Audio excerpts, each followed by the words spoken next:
What's going on, ladies and gentlemen? What's going on, ladies and gentlemen? Thank you so very much for tuning in to Trailblazers Radio. You guys could have been anywhere else, but you guys are right here hanging out with us, and we most definitely appreciate that. So thank you very much for tuning in with us.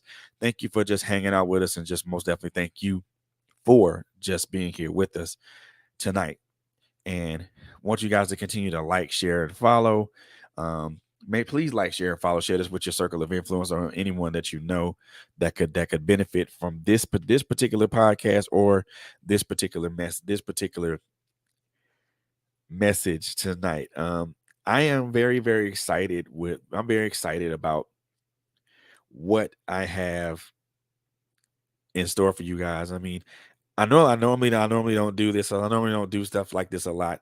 And when I do, I try to make sure that it's pertinent and it's to the point, and also make sure that it is something that will most definitely bless your life and bless your spirit, bless your life and bless your spirit.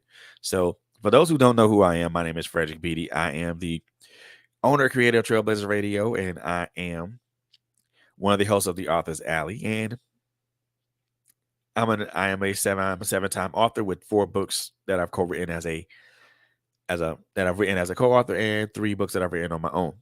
So that's who I am. And again, I'm excited about this show tonight. I think it's a very pertinent subject that I'm going to talk about, and I'm going to try to present to you guys the best way that I know how to present it to you. So with that being said, let me just throw out this particular disclaimer first before we even get started. So first and foremost, what I'm going to say, no one has to agree with. No one has to get in lockstep or get in line with. If you disagree, I'm cool with that. If you agree, I'm cool with that. Either way, just know that I'm cool with it. Okay. However, I do love dialogue. So I do love dialogue. So please, if you have something, if you want to add something to the conversation, by all means, leave a comment in the chat, leave a comment in the chat, and I will most definitely address the comment, and we'll talk about it. We'll talk about it a little bit, or we'll unpack it. All right. So now that disclaimer's out the way, let's get right into it. So y'all see the title there. Y'all see the title. Let's travel down not the attitude, good grief. Let's travel down the avenue of influence, shall we? So, excuse me. I want to attack this from 5 different tenets, and I'll mention each tenet, and I'll break each one down, and why it's relevant, and everything like that. But before I jump into this, I do want to say, before I jump into this, well, let's just jump into it. So, all of us as human beings, men and women. Hi, Simone. How are you? So, all of us as adults and also as children have been influenced by something, whether that's an individual, whether that's a thought process, or whether it's an individual, whether it's a thought process, whether it is a TV show or a music video that we watched, or a music that we listened to, or something that we've read. We've all been influenced by something. Hey, Coco. Hey. Hey, I can hear you now, baby. Okay. So, as I was saying, so we've all been influenced by something. So, when I say the avenue of influence, I mean there are several tenets to this.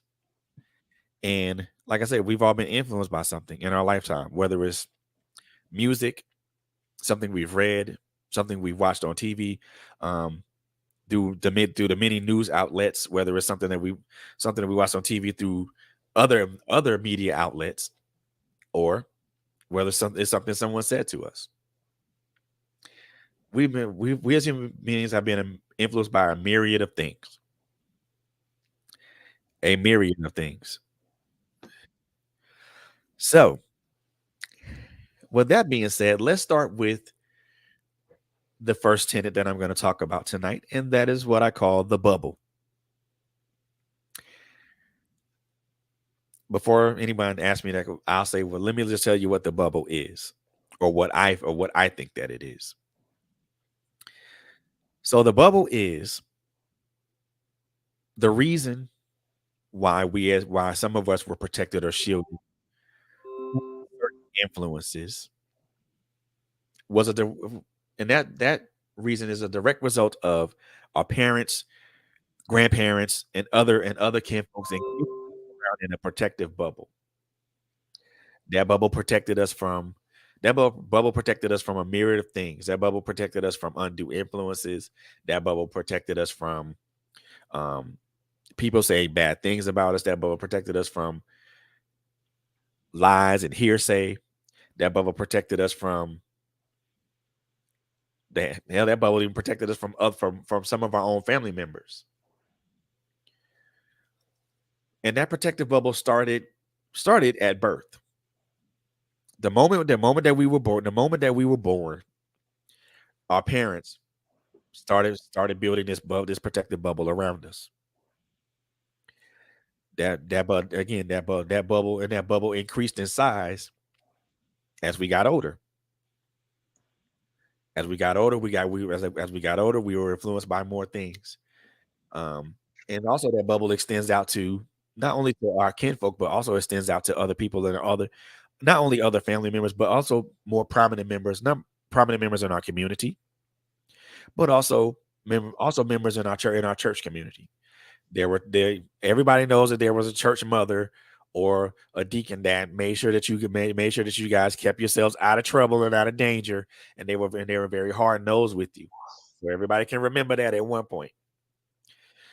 But think about this: as we got older, that protective bubble that was created for us by our parents, and also our grandparents and everybody else that we loved and cared about us. As we got older, that bubble got smaller. Eventually, that bubble disappeared. So we had to construct our own bubble.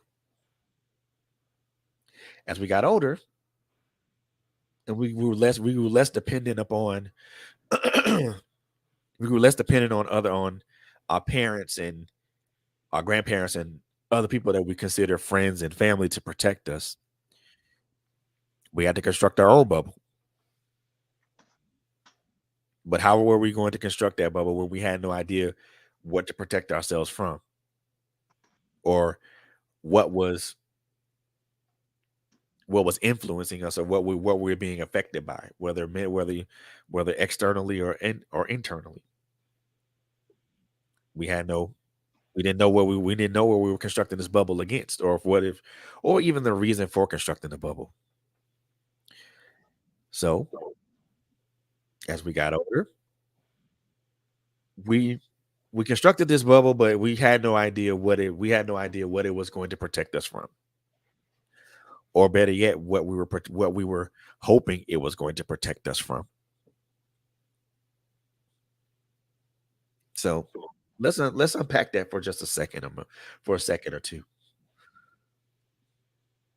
Usually when we construct protective structures around ourselves, they're usually constructed for a reason. They're usually constructed for a purpose. It's either to protect us from either an undue influence, or protect us from being harmed in an emotional or physical way, or we construct it to protect ourselves from maybe a family member, or even to protect us from ourselves.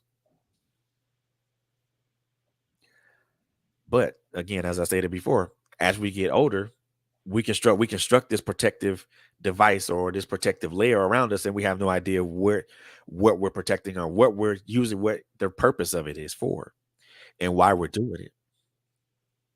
So For the most part of our lives, we kind of wander around a lot, wander around, and we have these things that we call experiences, and these experiences kind of form the basis of what we construct this bubble or this protective structure from and for. So the one thing I want to point out here is that our experiences are the basis of what we build our protective structures around. These can be negative experiences, these can be positive experiences, these can be indifferent experiences, these can be traumatic experiences. So as we grow and we get older and we've learned a little bit more, we've experienced a little bit more, we understand what we're building and why we're building it. Now, this is in our early 20s. We're still living life and we're still trying to understand who we are, what we are, and the place that we feel in this world. And leaving our parents is a very vulnerable moment for us as far as influences are concerned. Hey, Quint. So because we're because we don't have anything to protect us, we're beset by all kind of things, all kind of influences, external, internal, all kind of things. And I'm gonna talk about internal, external influences in a bit. But we're talking about the bubble. And the bubble is what we grew up being in as as a baby, as toddlers, as young kids, as adolescents, as teenagers. But like I said before, as we get older, as we leave that protective layer or that protective construct, we're exposed to everything that's in the world, and we don't know what to build our protective structure from. But we don't know the reason or purpose of our own personal protective structure. So, you want to jump in on this, Coco?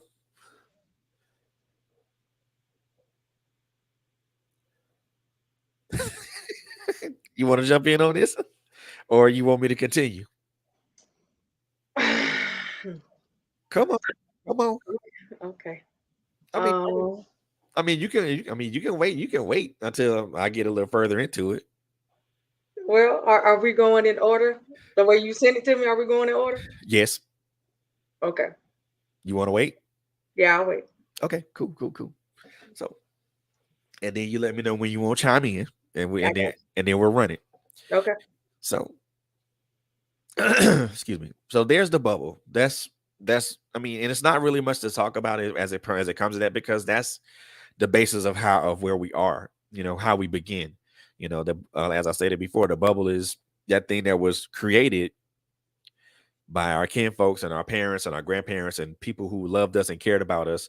It was created for us, and our parents, our grandparents, our people who loved and cared about us, our kinfolk, people in our places of business, people in our neighborhoods, in our places of worship. Those were the people that knew what what the purpose of what the purpose of that bubble was, and why it was important, and why it was important to keep it around us. Every once in a while, every once in a while, some crazy or undue influence would get in, but however, it wouldn't stay in for very long. But what happens when we get older, and we finally get to a place to where we construct our bubble, and we're beset by something that's internal. What I'm talking about is internal influences. These can vary from a lot of things. How we see ourselves, our personal perspectives, our belief systems, our moral or amoral barometers directly affect us, and it also directly affects who or what we allow in our bubble. Let me explain this a little further. Internal influences are the things that go on here in your mind. They're the thing. It's the things that we think of ourselves, how we see ourselves, what we think of ourselves. What our personal perspectives are when it comes to certain things. How we how we look at it, how we look at ourselves when we how we look at ourselves when we compare ourselves to other people. Where our morality compass lies when it comes to certain things. You know, these things directly affect who or what we allow inside this bubble. So we can allow people that come into this bubble who will feed into the things that I just mentioned, who will feed into saying that, oh, you're a good person, you're a wonderful guy, or a wonderful girl. You can say people can say these things, can come into our bubble and say these things. Now, mind you,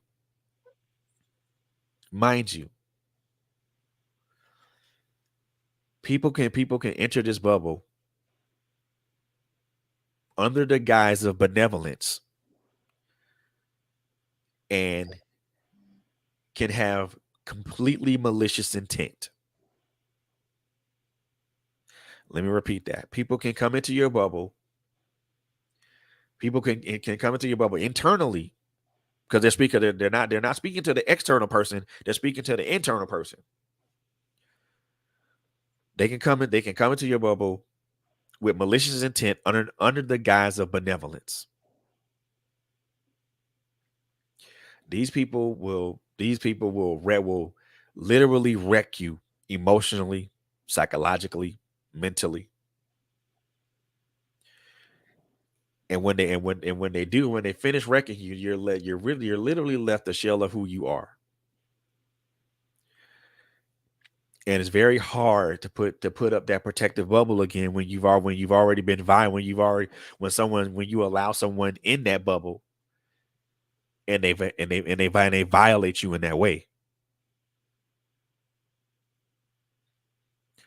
So we have to be very careful about the things that we think of ourselves, how we view ourselves, how we what we who and what we believe are moral or amoral barometers, um, our personal perspectives, because our perspectives, our personal perspectives, our belief systems, and all these things are are impacted by influence. And the best way that I could say to limit that type of thing is to be very mindful of who you allowing that bubble. That's true, Clint. We do have to take responsibility for what people do to us or what we allow. However, and I'm going to say however, what if what if that person's talking so sweet and so good that all the things I just mentioned just kind of go out the window. Yeah, you still have to take personal responsibility, because you allowed it, because you allowed that influence into you, or to be set upon you. But there's also an onus on the other person, on the person that is making the undue influence, even though they're doing it under complete malicious intent. That person has an onus of responsibility as well, because they know exactly what the hell they're doing from the get go.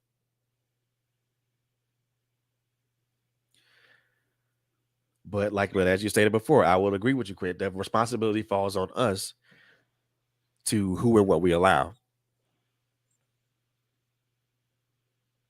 It could be. It could be, Quint, and I agree with you. Sometimes it's better to not say anything at all. You know what? You know what? You hit a nail on the head, Quint, and we most definitely are going to get to that. We're most definitely going to get to that. That is Hey, also, coach. hey coach, we that's one of the things that I mentioned that I put as one of the tenets. So you're right on track. It does because we did allow it. We did allow it. So I mean, then and the onus does fall on us because we did allow it. So we have to make adjustments into who or what we allow in that circle. And one of the tenets that I'm going to mention is part of that adjustment. So stay with me. The third tenet I want to mention is external influences. I think a lot of us know what these are, but if you don't, I'll mention them. How others see us, how we see the world, our relationships, how we see others, our experiences, and the things that we are taught, which is school or religion, life lessons, and actually take it and what we actually take in directly affect who and what we allow in that bubble as well. So external stuff, music, media, some media, and I mean what I mean by media, I mean podcasts such as ours, on podcasts such as ours, news stations like Fox News and CNN, other types of media such as streaming services like the Hallmark Channel and things of that nature, books that we read, websites that we visit. All these things are external influences because we can be easily influenced by a word on a screen, a word in a book, lyrics in a song, um, what someone in the news media may say, because the news media is meant to, well, I won't say it's meant to, but they do say things to kind of sway people to either think or act in a way that is congruent with what they're saying. So all these things have our external influences. They play a large part in how and what who and what we are, and we also what we allow what the we all these things are things that we allow in our bubble as well, and these things influence affect us. You know, and I can and let's and I'll you out and I have a there's a stark example. There's a and I'll start this is there's a very stark example, and this is probably one of the ones that I think will probably bring it home for a lot of people, or at least it brought it home for me because it was something I was influenced by. Um, the murder of George Floyd. Believe it or not, believe it or not, how to believe it or not. Well, I'll put it like this: all the police killings that have been done by police officers to unarmed to black and brown people. Believe it or not, we've all been influenced by that, whether it's directly or indirectly. That influence could be a change in mindset. How you view the police, how you view the police now. That influence can be an internal mindset. Yeah, Quint, for real. And we can't. Gotta has to have a seed to it. If there's no beginning, then how can you ever how can you ever take that in? Or why would you take that in? But as I was saying, everybody across the world and across this nation, across the world were influenced by what they saw, the horrific things they saw on TV when it came to the indiscriminate police killings of black and brown people. And I'm not saying this to try to ruffle any feathers or anything like that. I'm saying it because it's an example. It's an example of influence. We everybody that saw that was influenced to move to make an action of some sort. Whether it was peaceful protesting or whether it was rioting on the streets or whether it was just sitting there in silence and just shaking your head and saying, "My God, what are we doing? What are we doing? And what have we come to?" That is an influence. That's an external influence. It's something that that thoroughly shapes our perspectives. It shapes it shapes how we view things, and sometimes it changes how we view things. Changes our mindsets, changes where we feel in our hearts toward a certain subject, or toward a certain person, or a certain thing, or a certain belief. These things are, and I'm not going to say that they're catastrophic, because they're not, but also there are some external influences that can lead to catastrophic and or fatal consequences. But I'm not going to jump in. I'm not going to get into that right. You're not going to get into that tonight. But to kind of sum it up, really, honestly, we've all, I mean, external influences change, really, they radically change what we think about, how we think of things, and how we look at the how we look at the world. Because some of us some of us, like me, had a pretty good worldview. Then something happens, and then it keeps on happening, and then now you see it, and now it's a part of an everyday thing.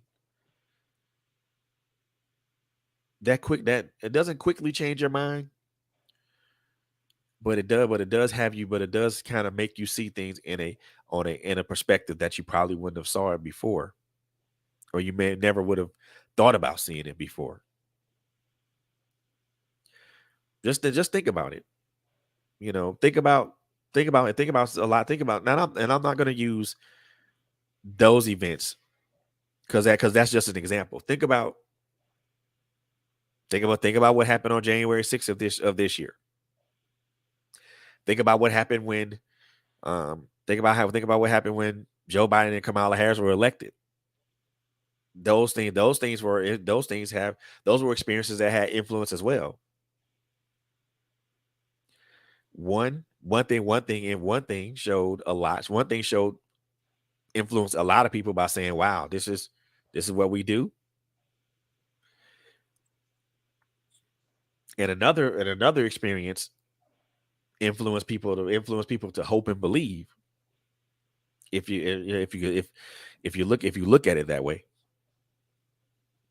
So just how and I guess how we eliminate external influences, just to be very careful of what we take in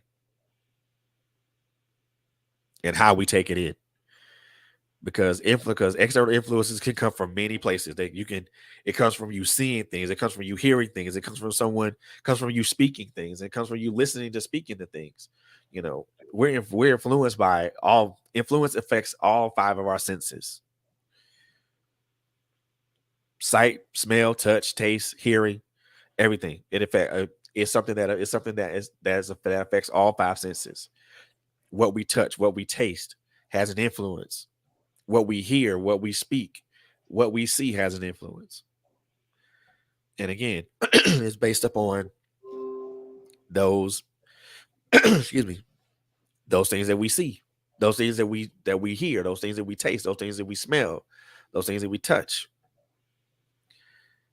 How we see us, how others see us, the relationships that we carry, um, the experiences, and like I said, the lessons that we were taught. You know, things that we were taught in church and things that we were taught in school have been also influenced us as well.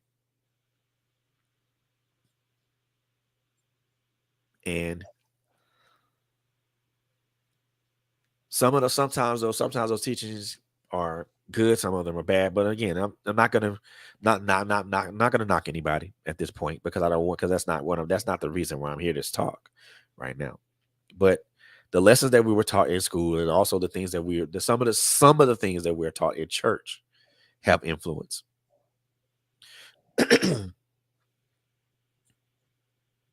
How we were taught in school and how we were taught in church has influence, because how we were taught in school and church directly affects how we view things. this how we view life and how we view people and how we view the things that happen, excuse me, that happen directly to us and happen indirectly to us, how we view our neighbors, how we view um, other people in our communities. So, I mean, what things that we're taught really, really does have influence. And, you know, it's how can I say this? How can I say this without being I don't want to offend, but yeah, I'm gonna not say that because if I have to say it the politically correct way, then I don't want to say it. So I'll leave it at that for right now. The fourth thing, and this is something that Quint had popped in on, and she hit the nail on the head with it. Using discernment. That's a big word for a lot of people. Okay, so let me just break this down for y'all. Let me just make this clear and kind of separate a lot of things. Discernment is not just a tool or term that church folk talk about or suggest that we use. It is an actual practical practice that all of us should use or employ when we're choosing what we want to be influenced by. It it paves the way for controlling internal and external influences. I'm gonna repeat that, y'all, because I want to make sure that the people in the back heard what I just said. Discernment is not just a tool or term that church folk use. It is a very practical term. It is a very useful and practical term or practice. Fred. So what is discernment? Since you're saying it's not a church or not just a church thing. Discernment is just seeing things and people for what they are and making a decision of whether you want to be involved with that or not. It's seeing past the veneer of the physical and looking a little bit deeper looking a little bit deeper. You can tell if someone has bad intentions for you just by the way they communicate with you, just by the way you feel something in your spirit. You feel something in your gut. Okay, this person got a bad intentions for me, so I'm gonna avoid that person, and I'm trying to avoid that person at all cost. It's nothing complicated to it. It's just instead of seeing what your physical, it's more than just seeing with your physical eyes. It's also using your spiritual eyes and trusting your intuition and trusting your spirit when something's wrong. So the best example that I could use is Spider-Man. When he got spiders. Well, I'll take that back. That's more like that's more like premonition than it is in discernment. So I'll throw that out the window. That's more like premonition than it is discernment. But discernment is just using your spiritual eyes in conjunction with your heart, in conjunction with your spirit, in conjunction to what you feel. And Coco, I see you smiling, so I know, yeah, I know you got something. I know you want to holler or you want to jump in on this. So come on. No, I'm gonna let you finish. I'm gonna let you get the last one out, and then I'm gonna come in. Go ahead. Okay. So and yes, Miss Lane. We in time and when it comes to that, we do have to reprogram ourselves to see things and people as they truly are. And again, it's more than just using these guys right here. We also have to be able to look deeper into that. Again, it's also just understanding what you feel in your spirit, what you feel in your gut, what your mind's telling you. If you're watching something on TV and automatically your spirit says no, you shouldn't be doing that because you could be influenced by that. You might want to change the channel or turn it off. Or if you're introducing yourself to somebody and you get this funny feeling in the pit of your stomach, and then your spirit tells you might want to keep your distance from that person because that person could hurt you. You might want to listen to what's being told, what your intuition is telling you. And it's not that they're a bad person or anything like, not that they may be they're a bad person, but they could potentially be someone that could bring about undue influence to you. So, like I said before, discernment is more than just a Christian term that's used by Christian people. No, we as human beings should use discernment all the time when it comes to people, when it comes to places, when it comes to things, especially when it comes to people. Like I stated before, like I stated earlier, people can come, people can come with benevolence, but at the same time, they have malicious intentions. Best example I can think of: someone sticking out their hand to shake your hand, but they hold a knife in the other hand behind their back. So look what your spirit look not only with your physical eyes, but also look with your spiritual eyes, and also understand that feeling in the pit of your stomach, or that little twinge in your mind, or that is telling you something. You might want to listen. You might want to listen to it because it can save you from a whole lot of trouble. Whole lot of trouble. Last but not least, last but certainly not least, is the correct choices. Yeah, I know this sounds easy, and I know it sounds like it's simple, but it's more than just saying yes or no. It's more than just saying no. I'm not gonna watch Fox News because it's divisive, or no, I'm not gonna listen to this person because they don't speak to what I believe in, or they don't speak to my heart, or no, I'm not gonna read this book because, well, it's just not my cup of tea. It's more than just saying yes or no to something. It's more than just turning down something.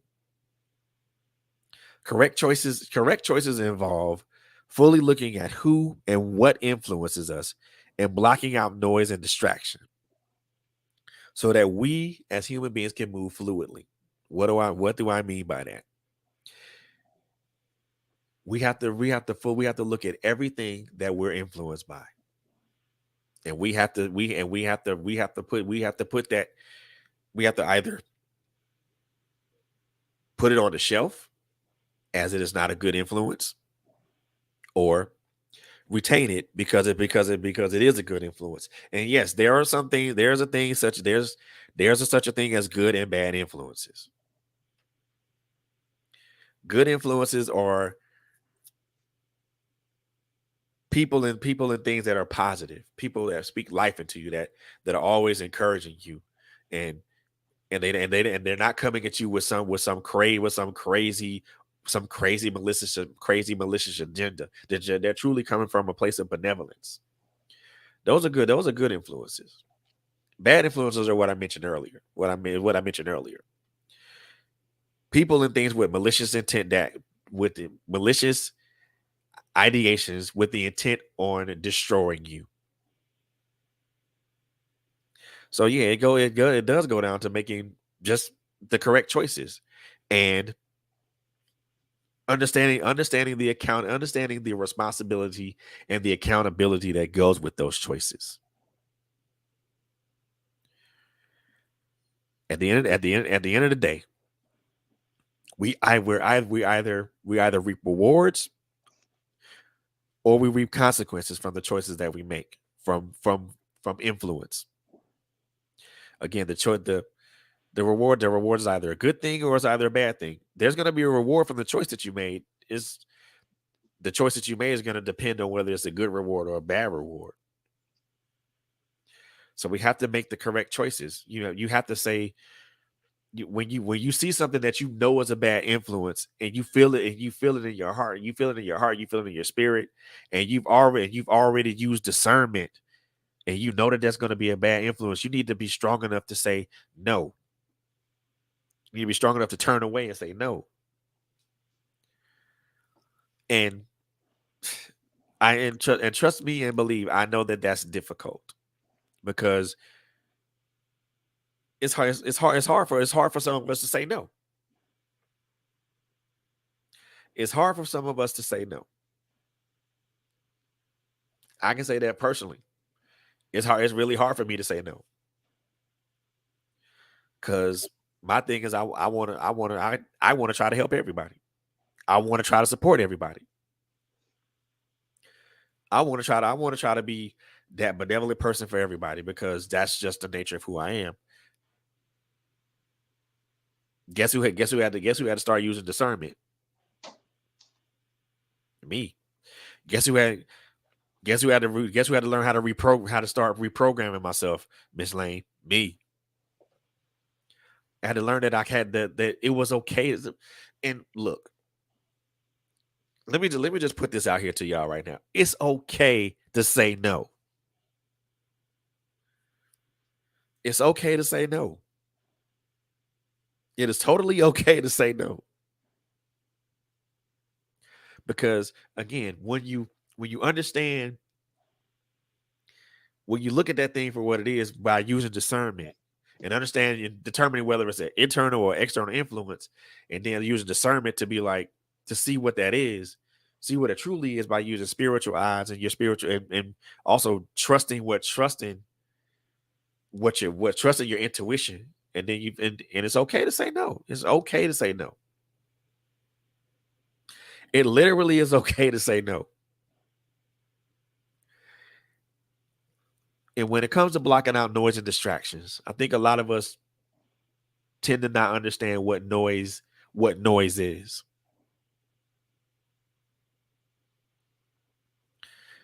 Noise is more than just what noise is just more noises to and how I define noise is more than just the music that you listen to, or the music you listen to.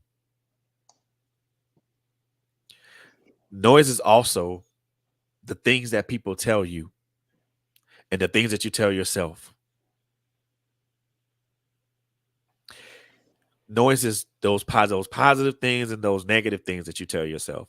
Noises those positive things and those negative things that people tell you. So how do you effectively block out noise? You said you basically you just kind of sift all that stuff out like a sieve. It's not selective hearing or anything like that. It's just understanding, taking things, to listening for things and understanding them for what they are, but also understanding the positive and the negative. Take in the positive, remove the negative. Or if you feel the negative could be something that you can learn from, then by all means do that. Just do that with caution. Blocking out distractions. Take away the things that distract you. Take away the things that pull you away from whatever your assignment is. Whether it's pull you pull to block out the things that pull you away from your purpose. Block away things that will distractions that will unduly influence you. That's what I mean by blocking out noise and distractions.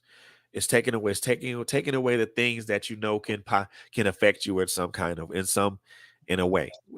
And things can affect you in a positive and a negative way. You take in the positive stuff, you weed out the negative stuff. And again, like Quinn just said, seeing the positive in the negative and learning from it. That's also helps. That also helps.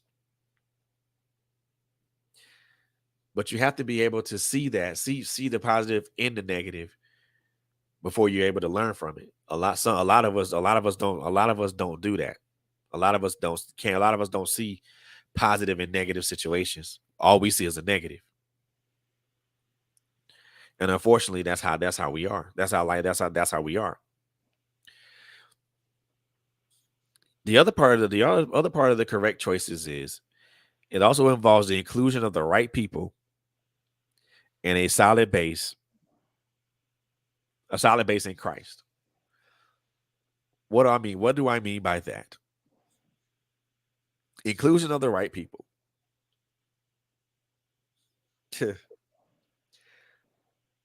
The simplest way that I can put that.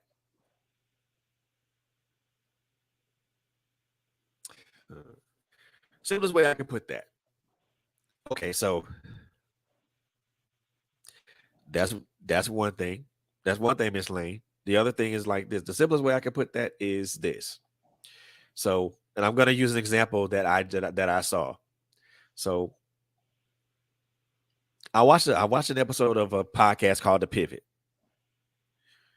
and they had a gentleman by on a name, but had a gentleman by the name Michael Beasley there, and he was talking about a lot of things that he was influenced by, a lot of things that went on in his life. And Ryan Clark said something that was Ryan Clark said something that was very profound to me. Sometimes you just got to be around people, and you gonna have to express my excuse my French here what I'm about to say. And yes, Quint, that is one of those things. Sometimes you have to be around people that don't want shit from you, and the only thing they want to do is see you win. That's the easiest and best way I can put it. Being around people that don't want nothing from you, and the only thing they want to do is see you win, and they want to see you, they want to support you, and they want to uplift you. They want to pray for you. They got your back. They got your back. They got your back, whether right or wrong. People that's gonna correct you when you're wrong. People that's gonna uplift you when you're victorious. People that's gonna pick you up when you're defeated. People that's gonna stand by you just because they want to stand by you and not because of what you can give them monetarily or emotionally or mentally or physically. That's what I mean. That's what I mean by choosing the correct people. And choosing the correct people. And how do you choose the correct people? Discernment. You got to be able to discern who those people are.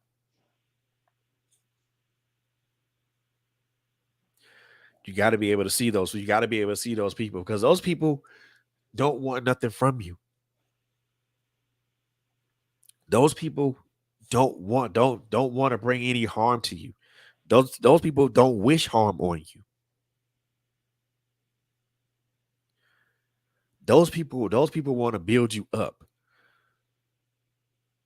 Those people want to cheer you on for your victories. Those people want to pick you up in your defeats.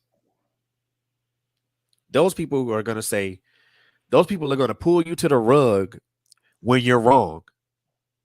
And they're gonna come at you. They're gonna correct you, but they're gonna correct you in a way that is not offensive, that is not adversarial, and that it doesn't hurt for very long. Of course, being corrected hurts, but with the correct people in your corner, it'll hurt, yeah, but it ain't gonna hurt for long because they know they know the content of your character. They know the person that you are. They know that they know that they know that you can win, and they want to help you win. And they're going to be with you through all your slips and your foul ups and your bleeps and your blunders and your bloopers and all those things. And yes, Quint, and I was just about to get to that. And yeah, and still have your back. Hey, coach. Hey, They hey. they allow you to do all this and let you still be who you are. They allow you to live out your experiences and your processes, and they allow you to be who you are. Period. And they're not looking for anything from you. They just want to lift you up, and they want to see you win. And I use that example because for me, just for me to hear that was a personal thing for me, very profound for me, because for a while I kind of been walking in that, but now, not as I'm moving, as I'm matriculating along in life, now I find myself aligned with the proper people. These Mhm. these people don't want nothing from me. They don't need nothing from me. The only thing they want to do is see. The only thing they want to do is see me win. The only thing they want me to do is take. The only thing they want me to do is take that victory lap. Yes. They'll pull me to the rug. They'll pull me to the rug when I'm wrong, and make sure I hear it. They're gonna correct. They'll pull me to the rug in loving kindness and not confrontation in an adversarial manner. And the one thing I will say that I'm very protective of those people, because those people are the ones that are a part of my inner circle, and those people that I trust immensely with a lot of things. And when people don't want nothing from you, and the only thing they want to see you do is win. It's a beautiful thing. It's a beautiful thing. You know, having a solid base in Christ also helps. Mhm. Having a solid base in Christ allows us to have that other part of that backup, because when we have that solid base in Christ, we that Christ backs us up, not only in deed but also in word. If we come to Christ and say, "Hey, look, I need you to do this for me," or I need your discernment in helping me with this. He's gonna back you up, and he's gonna make sure that you did nothing, no hurt, harm, or danger is gonna befall you, and he's gonna make sure that those people you have the right people in place to make sure that that happens. You know, having a solid base in Christ not only helps us in so many, it helps us in so many ways, but it helps us especially in this particular tenet that I'm mentioning, because by using our discernment, we are able to see the God or the Christ in people, and we're able to see those people for who they are, and those are the people that we want to gather to us, or pull ourselves closer to. Mhm. That's why using discernment is so important, because you're going to be able to see a person's intentions, intentions for you, prior to you even meeting them or even saying a word to them. But the other part I want to mention about that is also narrowing our protective bubble. Some of us have a bubble that's bigger than Texas, and that's not good.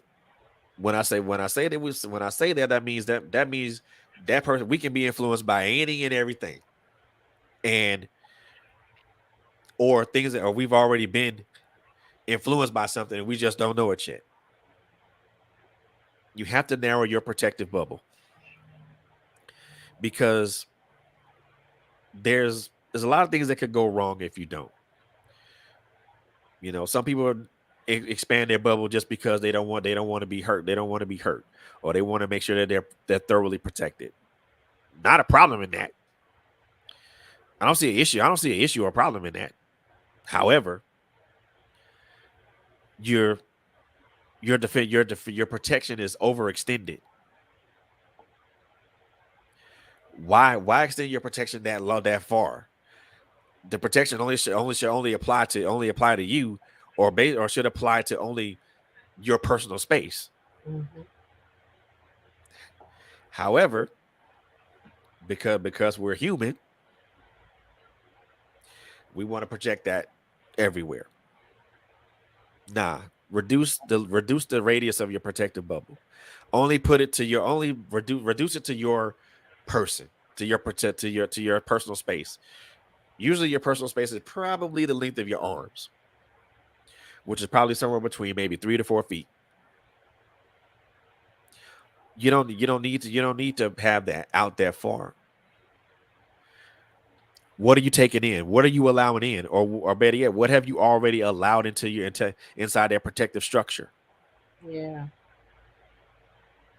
You've already allowed undue influences in that protective structure already. If it's bigger than Texas, it's things that's already there. You're already affected. You're already influenced. Your thought processes and your perspective is already changed. Why do that? Reduce it. And and I'll say this, I say this from my own personal experience. My parents and my grandparents' protective bubble with us when it came to us as to us. I'm the middle child of three boys. My my mother's protective bubble of us expanded to where to expanded to where she could see us. And sometimes she had other people in the neighborhood that were an extension of her bubble. My grandparents, their bubble expand was a radius of where they could see us. But there were people in the neighborhood that were an extension of that. Mm-hmm. Sometimes you have to have people that are an extension of your own protective bubble, because some people can see things coming before they happen. Some people can feel things coming before they happen. That's why it's important to have the right people around you, because they can see BS when they can see BS a mile away and shield you from it. And you don't even have to do anything. So it's nice to have people that's in that circle that can extend your bubble without making it larger. Not without making your own personal bubble larger. They can extend their protection to make sure that you're not harmed. But it goes back to choosing the right people. It goes back to using discernment. It goes back to understanding how we're affected by external influences. It goes back to understanding how we're affected by internal influences. It goes back to understanding what the purpose of that protective structure called a bubble is, and what his real purpose is. What I've learned in 50 years of living is that that bubble is there to kind of help separate certain things and certain people. It has the power of a sieve. That means, everybody knows what a sieve does. It takes away impurities. It takes away bad things such as influences and stuff like that. Now there are times where some of those things are able to get in, but they don't affect us as much. But if we're already influenced externally and internally, then the bubble loses its protection. And we lose our protection, but we also lose discernment. We also lose the power of making right choices, the power of being with right people, the power of being aligned with right people, the power of having Christ as a base and having Christ as a base and a backup, and understanding that we block out noise. We have the power to block out noise and distractions. But I think as we travel down that avenue of influence, we should be better at understanding what it is, understanding how we can remove it or make it better for us. So at this particular moment, I'm actually done with I'm actually done with what I've done. So I'm gonna open it up for everybody to have a discussion. So if y'all want to unpack, let's unpack. All right. I was waiting. So, um, Hey Sheena. hey Shayna, good to see you, boo. Thank you for coming on and supporting us in the comment section, ma'am. And congratulations to you. Yes, yes, yes. Congratulations. Congratulations. A lot of congratulations to you, ma'am. Too many to mention I know. Hey, right now, but congratulations to you. hey Bobby, I didn't see you. Hi, how's everybody? Good. You? Good. Hey, Auntie. Yep, Good I'm evening, good. good evening, good evening. How Hey, y'all doing? We are Good. good. I'm Y'all glad. know I'm all right. I got my green contacts in and eyelashes. I don't even know what to do with myself right now. Oh my God. All right. So we're gonna start with number one, Yes. Hmm. the bubble. Okay. I did a show called What About Your Friends? Bobby did a show called What About Your Friends? Okay, so with that should tell you something, right? And I didn't even know that her title was the same title because I Hmm. would have came behind her and done the same thing, right? But that tells you that like-minded folk think alike. So Exactly. at the end of the day, I have always said that first, for one, you don't need a bunch of friends that are going to be your amen corner. Oh hell no. No. If everybody who you consider to be your friend agrees with everything you do and say, you got the wrong bunch of friends. Yep. And Yeah. first of all, let me help you out. They are not your friends. Man. Whew. Okay. And in this life, we have an issue with knowing how to decipher who friends are, who frenemies are, who acquaintances are, and etc. We give people in our lives the wrong titles. Say that one again. And then we get mad. Then we get mad and we get all of this use this wonderful word called disappointment when they don't meet certain standards or expectations that we feel like we have for them in our lives. First of all, you gave them the wrong expectation because you gave them the wrong title. You expect your friends to do friend things. You don't expect your frenemies to do friend things. You expect your frenemies to be two-faced and trifling. That's what you can expect because they're your frenemies for a reason. All You day. expect your associates to be just that, associates. These are people who know of you, that think they know you, but know of you. And at the end of the day, is just how we sit back and we give the wrong people too much space Yeah.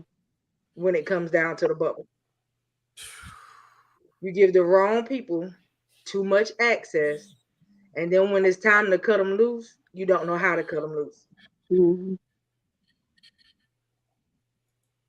That's just why everybody can't have keys to your house. If everybody you knew had a key to your house, what do you think would happen? Everybody be in your house. You would come home and find stuff missing. I mean, a whole lot of stuff would be going on Mm. because somebody would come in, somebody out of that list of folks that you have chosen would come in and try to make your home their home. Yeah. So it's not about what you find missing. It's about what the new furniture. Right, 'Cause you didn't put that picture in there. right, You didn't put your sofa. You didn't turn your sofa that way. So sometimes it's not about what people take from you. It's what people add to your recipe that gonna mess you up. Because I promise you, I don't want no raisins in my potato. I'm sorry, I interrupted. Keep going. Sorry. and what? I'm just saying. I'm Absolutely just not. saying. Because we always focus on what people take, but what we forget to focus on is sometimes you use a sieve and it ain't got but one hole in it. So right, everything is staying and only stuff is dripping out. You need to think about what people adding on to what you got going on, because adding on to whatever you're doing, because some things that people add on don't have nothing to do with what you got going on, but it's the most disruptive crap that could ever come into your life. And that was my issue up until a few days ago when I decided I'm going to be me. I'm going to be me. I ain't going to let nobody tell me what to say, how to say it, when to say it, where to go. Because if you don't like it, then don't. Listen, swiping right ain't never hurt nobody unless you got a cracked up phone case. I quit. I don't even know.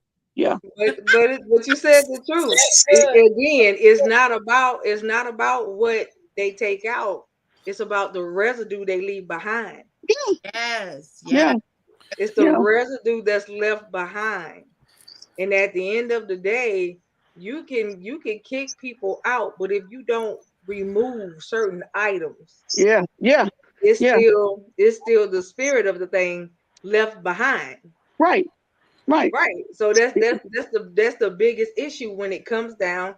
Same thing when it comes down to the access to you. Just like we all have a certain amount of access to each other on this screen, but I don't have full access to nobody. Mm-hmm. Right? But the day that you give somebody full access to you, they misuse it most of the time. Yeah. They forget the level of respect to have for the access that you gave. And they use it at your weakest moment when they know you can't defend yourself because you're going through whatever you're going through. And that's what and like I said, I can't talk about nobody else, but I talk about me. I talk about me because I don't know how anybody else is dealing with whatever. So I always focus on myself. And what I'm saying is, I agree with you wholeheartedly, Coco. People and then they get mad when you don't like what they added because you don't like that color or you don't like that taste or you don't whatever, and now it's your fault. Mm-hmm. But what I found out in this 55 in this almost I'll be 54 next month, and this is what I found out. People like to throw your truth at you, but when you flip it around and give them their truth, now you mad. That's right. But but listen, mind yourself, because your truth, the way I give it, the way you gave it to me, you're not gonna like that. Because the same things you know about me, I know things about you. And it's not being vindictive or mean. If you came at me saying that you was coming to help me by giving me my truth, then I'm gonna do the same thing for you. Right. You just may not like my delivery. And we especially and I love you, Fred, you know I do, but especially women, we have a very, very bad habit of leaving a lot of residue behind, because we want conclusion and we want closure when it come down to a nigga, but when you come down to another woman, you're not asking for no closure. You'll drop that woman off and leave her. You know why? Because we have a competition mentality. And in that competition mentality, I'm going to do what I'm going to do to you, and then I can walk away. Oh, because I'm the kind of girl, I'm going to walk away. I can say what I want, and I can walk. I don't need no friend. Yes, you do. And now you wonder why you got high blood pressure, why you have headaches. Your body, me and Fifi talked about this before, your body is going to tell on you. When you do things and you do dirty and it can't get off your mind, you may not think you're thinking about it, but I bet you your heart is when you start having heart palpitation. I bet you your mind is when you can't sleep. I bet you your gut is when you feel like you have an ulcer. You have Man. to be accountable. Like I told a friend of mine, that you have to be accountable for the things that come out of your mouth. And sometimes you got to be accountable for the things that you allow people to leave residually in your life. And I use the college word because I meant what I said. I said residually. Come on, come on, vocabulary. Yes. That's it. That's what happened. Fifi, don't play with me when I got my lashes and my green contacts. This is not what you want. This is not what you want. That's all I got to say. But I'm saying that's the whole point. Yeah. I Yeah. love that. Time. You always responsible Yes. for what you allow in your space. That's Mhm. it. You know, Bishop Robert Joyce, we call him Rejoice, says to eat the meat and spit out the bones. Girl, You say so. think what's beneficial to you and what's not, you cast it away. You don't Say so. hold on to that stuff, because when you do, it festers. Lord. Man. That's the whole point. This is the thing, and we stepping out of order, but that's fine. At the end of the day, when it comes down to what Coach and Bobby just said, first of all, you got to take responsibility for the decisions that you have made. Yep. Stop playing the blame game, and own up to your crap. Yep. This is the problem. We don't like to own up to our crap because we want to say, oh, it was childhood this. Oh, it was the divorce this. Oh, it was this, this, and this. And oh, we want to blame everything Everybody. else. But we don't want to say, you know what? I I, did not have to respond to you that way. I did Yep. not have to give you my energy. I didn't have to do this because if I would not have responded, this wouldn't have went any further. But in my response, because I responded, it has now went Yeah. other places and it didn't have to go. That's the Mhm. reason why you got to be careful how you respond to certain situations.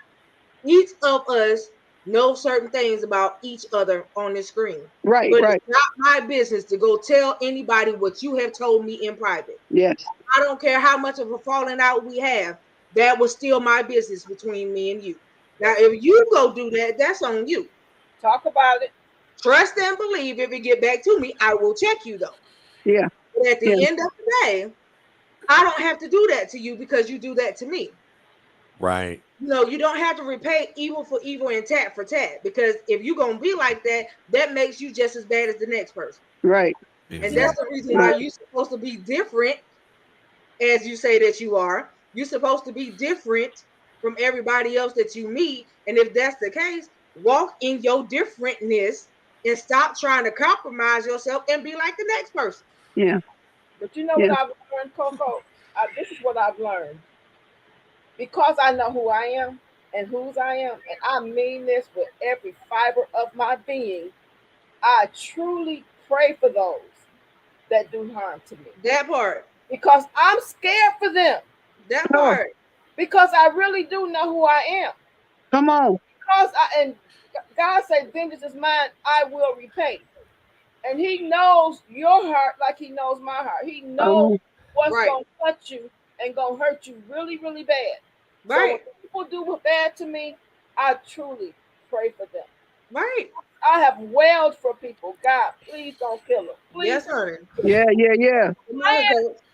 because of who I am. And we have to remember that. We don't have to have our own back because he got it. That's But it. we still have to guard our heart because the word says, Yeah. Yeah. Wow. That's But this it. the thing. This the thing. People always got this little thing they say. They say when somebody show you who they are, believe them. It's all true. That's true. But this is the thing.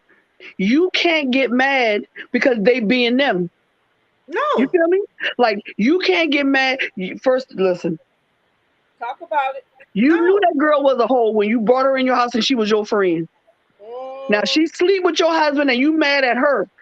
No, chick. You knew she was a hoe. You knew she was a hoe. And so now First of you all, mad because she first of all, walking. you knew your Yeah, husband was but you one too. exactly. But you mad because she walking in her hold'em. That's her hold'em. I can't. But I can't. hold on. You know. First of all, you knew when you bought the trick in your house, your husband was one too. You Let's knew get it was it you. right.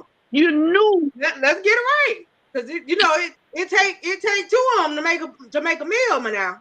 Okay, so You knew. Yep. So you can't get mad. Yep. You can't get mad with people when they walk in their own. That's what you call it. What did you call it? You when you walk in your differentness. You yes, can't get mad when people walk in their differentness and you know they trifling that's it. because you they showed you who they were. You decided that you were going to still be friends with them. You That's decided you it. were still going to invite them within your 6 feet of space, even though COVID is rapid. You did it, and now you mad because they being them? No, you Right. knew that. You can't get mad because I am very good at being who I am. And if you knew, listen, you knew the nigga was a thief. Anybody steal from their Ha. own mama, you knew, but you let him come in because you thought you was so special they wouldn't do it to you. I thought I was so special in my brother's life. He never put me out. Guess who got put out? It's so much that you can pack up into that. It's not even just Man. that. It's not even just that. When you know that you know that you know. Look, my grandfather used to talk to me like we was playing games. You understand? He was like, "Baby, you better call an ace and a spade, Say my it, dude." say it. At the end of the day, if that's what it is, that's what it is. But I have always been the person that you see. In the street, it was worse. You see what I'm All saying? I know is every time you get box braids, you act up. We not getting that hairstyle no more. Look, but in the street, it was worse. So I'm telling you, my thing was in the street, I had no filter. I try to have a halfway filter now. You Yeah, understand? yeah, So my thing is, you tell it like it is, because at the end of the day, my grandfather used to always say, "Your word is your bond." yeah, yeah. And sometimes it's all you have That's because it. you don't have anything else. You don't have nothing else. You don't That's have it. nobody got. You don't have nobody who got your back. You don't know have nobody agreeing with you. You don't have none of that. Sometimes, and it ain't sometimes, Coco. Every time something come out your mouth, if you're going to be accountable, it should be That's my it. word is bond. That's This is it. not my word is so strong. It's gonna be like that girl hair who put the gorilla glue in it. It ain't moving Come unless on you're now. gonna remove it surgically. Come on. Every LSG, time go something ahead come and out your unmute mouth, yourself, no, man. right? But every time something come out your mouth, it nobody should be able to come back and refute that What you and say, said. "Wait a minute, that's not true." You should be so accountable for what's coming out your mouth that it should. Listen, people lie. You feel me? Like I'll tell y'all, listen, does it make my ass look fat? No, but you in your head you're going, damn, for ass. You see what I'm saying? So everybody don't tell the truth. But when it come down to something, do you think I should keep my job or whatever? Or am I stressing? My hair falling out. No, help him move. Like, walk away. And then I'm gonna say this because I live this.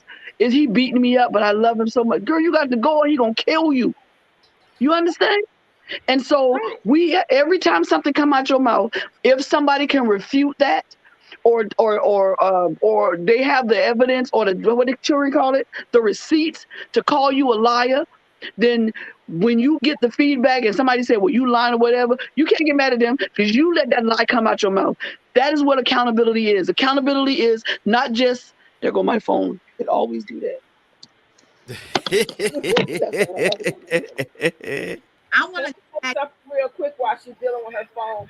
When Oh, she was talking, what I thought about is babies. When people have new babies, this is just people will look at the baby, and I don't care what that baby look like. I worked in newborn nursery. You can't tell me all babies are cute. They not.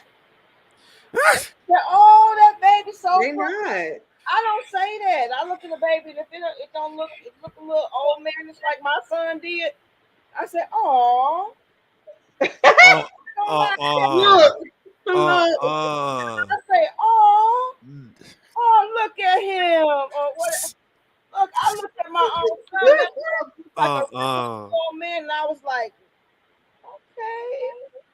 I'm like, oh, he's my son. He cute. Oh, he's handsome now. Did At she least you just? gave the Wait, at no, least you gave the oh look at him. I didn't even Oh, get that far. I was like, oh, I love the outfit. oh, I like the outfit. The outfit is cute. you yeah. know, You gotta don't y'all horrible. listen. Y'all are I'm just gonna be. horrible. Either I'm gonna I was taught something too. I'm from the South. I'm from Jackson, Alabama, and I was taught that if you don't have nothing good to say, don't say nothing at all. So I just don't say nothing at all. And I That was baby taught cute. before I even speak, why even waste my energy, my time, my life? Because my time is my life and I don't want to waste it. Why am I going to waste time going back and forth with you if we don't agree? Let's just agree to disagree. No need of me giving my side. Let's just agree to disagree and keep it moving. Right, but if you think about it, a fool can't argue what they say. Hello? She said, "Oh, y'all, I cannot." What you got, LSG? What you got? Okay, so when I came in, Brother Fred was talking about protective bubble, and I immediately got it. And let me tell you why. Because when I hear protective protection, it goes straight to childhood for me.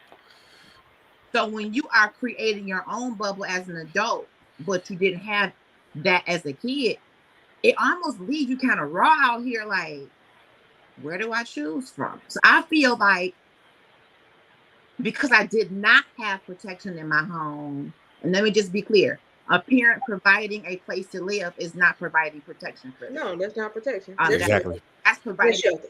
shelter, a roof, and a few good walls. Yeah. But when the access is given to predators, that's not protection.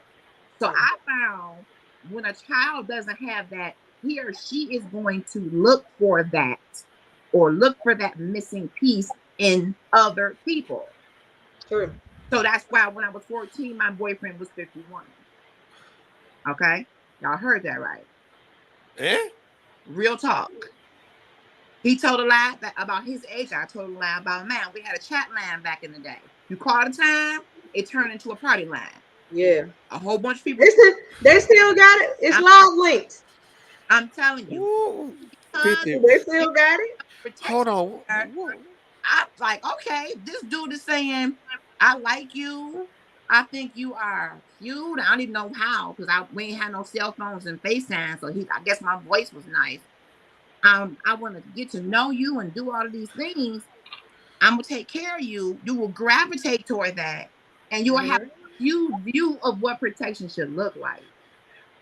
Until you finally get to a place in Christ, or you get a good godmama, a good godparent, good auntie, that's going to explain to you what real protection is. So in the beginning of my life, yeah, people had access that definitely did not deserve it. Experience was a good teacher for me, but it was maturity that picked the right lesson plan every day. Come on. That's good. So I had to say, I don't like how access to me is giving you a chance to manipulate, abuse, misuse, violate. So I'm gonna have to go back to the drawing room and say, I gotta cut your access. So when you start in a relationship, instead of giving an all access pass, maybe you gotta start with minimum. I gotta see how you treat this, because if I give you the full spectrum, you can go in any room of my house that you want in my mind. You can do anything you want, and you misuse it, and you got that all access pass. It's gonna be harder for me to get it back from you. It's right for me to give you extra than for me to take back what you have. Right. To give you level 1 and see how you handle level 1. Okay, you're doing all right. I'm gonna give you a level 1.6, and then we go, okay, well, right. Yeah. Because make it like an elevator. I'm telling you, that's how I have had to treat. Right. I'm a little tough. when you've been kind of knocked around, you have a mechanism of like, hey, what you talking about, Willis? Yeah. That's what I give people, like, hold on. And I'm not saying it's right, but it is what it is, because it is my way of saying, I just got to see and feel you out. Right. Because people have agendas that are beyond me. And social media has warped. Everything is about numbers. Likes, hearts, shares. And it's a place for that. But when it comes to, there's a manipulative spirit that says, those people are your real friends. All 17 million of them. No, they're not. Half of them don't even know your name. Don't know. What you're showing them could be a whole facade. Right. You get to be whatever you want to be on social media. Tomorrow I could be, $1 million, real estate agent. I could be whatever I show y'all I could be. But the real ones know, like, girl, what's that? Girl, you lying. You lying. Right. So I've learned that my protective bubble, it has to be small, because this is not the more the merrier. It don't work like that. The more you got more hands in the pot, the more opinions. Right. The more they pulling you. You didn't do what I said you should do. You didn't. Well, thank you for the suggestion, but at the end of the day, it's between me and God. Right. Giving me whatever you feel you should be giving me. But if I don't do it, what you gonna do? Cancel our friendship contract? I'm good with that. Right. I'm really learning how to be good with people's fickleness. And then they want to be your friend because of who your mama is. I'm like, not even that. They want to be friends. They want to be friends with you because of who you connected to. That part. Yeah, because they want your connections. I can't stand them. Yeah, they want your connections. They don't want your friendship. They want your connection. It's the connection. And what the dumb part is, if you played your cards right and came to me right, you will have that as well. Right. Without any, I would be the first one to connect you to. Oh, I got somebody that would definitely be able to help you if you did it the right way and had the right spirit about it on the onset. But you messed yourself up when you came sideways and you came from the back door and knocked 2 times. The shady flim flamical way. You just come to the front door Flim flamical. and see you and fill you out. And you could have probably got in. You'd have came in like you in the middle of the night like a thief. Smitty there. No, ain't no Smitty here. You thief. You at the wrong house. You came wrong. But I'm not saying I'm the perfect friend either. I'm still in the growing process of learning how to be a good, solid friend, sister to people. It's a learning process because we all have different needs when it comes to our relationships. Right. We all need something different. We all have different expectations. Lord, help me to be the right member of the village that don't take everything personally, because I know I apologize to all of y'all because I know I do. Don't let me be that one member of the village that just don't want to do right. I want to be open. I want to be available. I want to be that person who we may not agree, and we don't have to agree. I almost like you when we don't, because I'm learning so much from all of you. Because I have my own way, my own filter in my head, my own experience replaying in my head. I don't know what's playing in your head. I don't know your story. So me being open, not taking everything personal, allows me to be open to other perspectives. And when somebody has your interest in mind, when they truly want you to win, they don't care about this. Girl, go sleep that off. Get you a little Kool-Aid, one wing, and call me back in 20 minutes. Right. We good. We good. Right. I mean, ain't nobody about to be beefing over some dumb stuff. I'm too old, and I'm my edge is just coming back. I'm not. Honey, look, because back in the day, I used to tell people, quick, look, hold on, let me go smoke a L and let me grab a drink. I'll be back to you in a few. Hey. Okay, let me go do that, because that's gonna calm me. And calm me is what we need right now. You know what I'm saying? That will be what it is for real.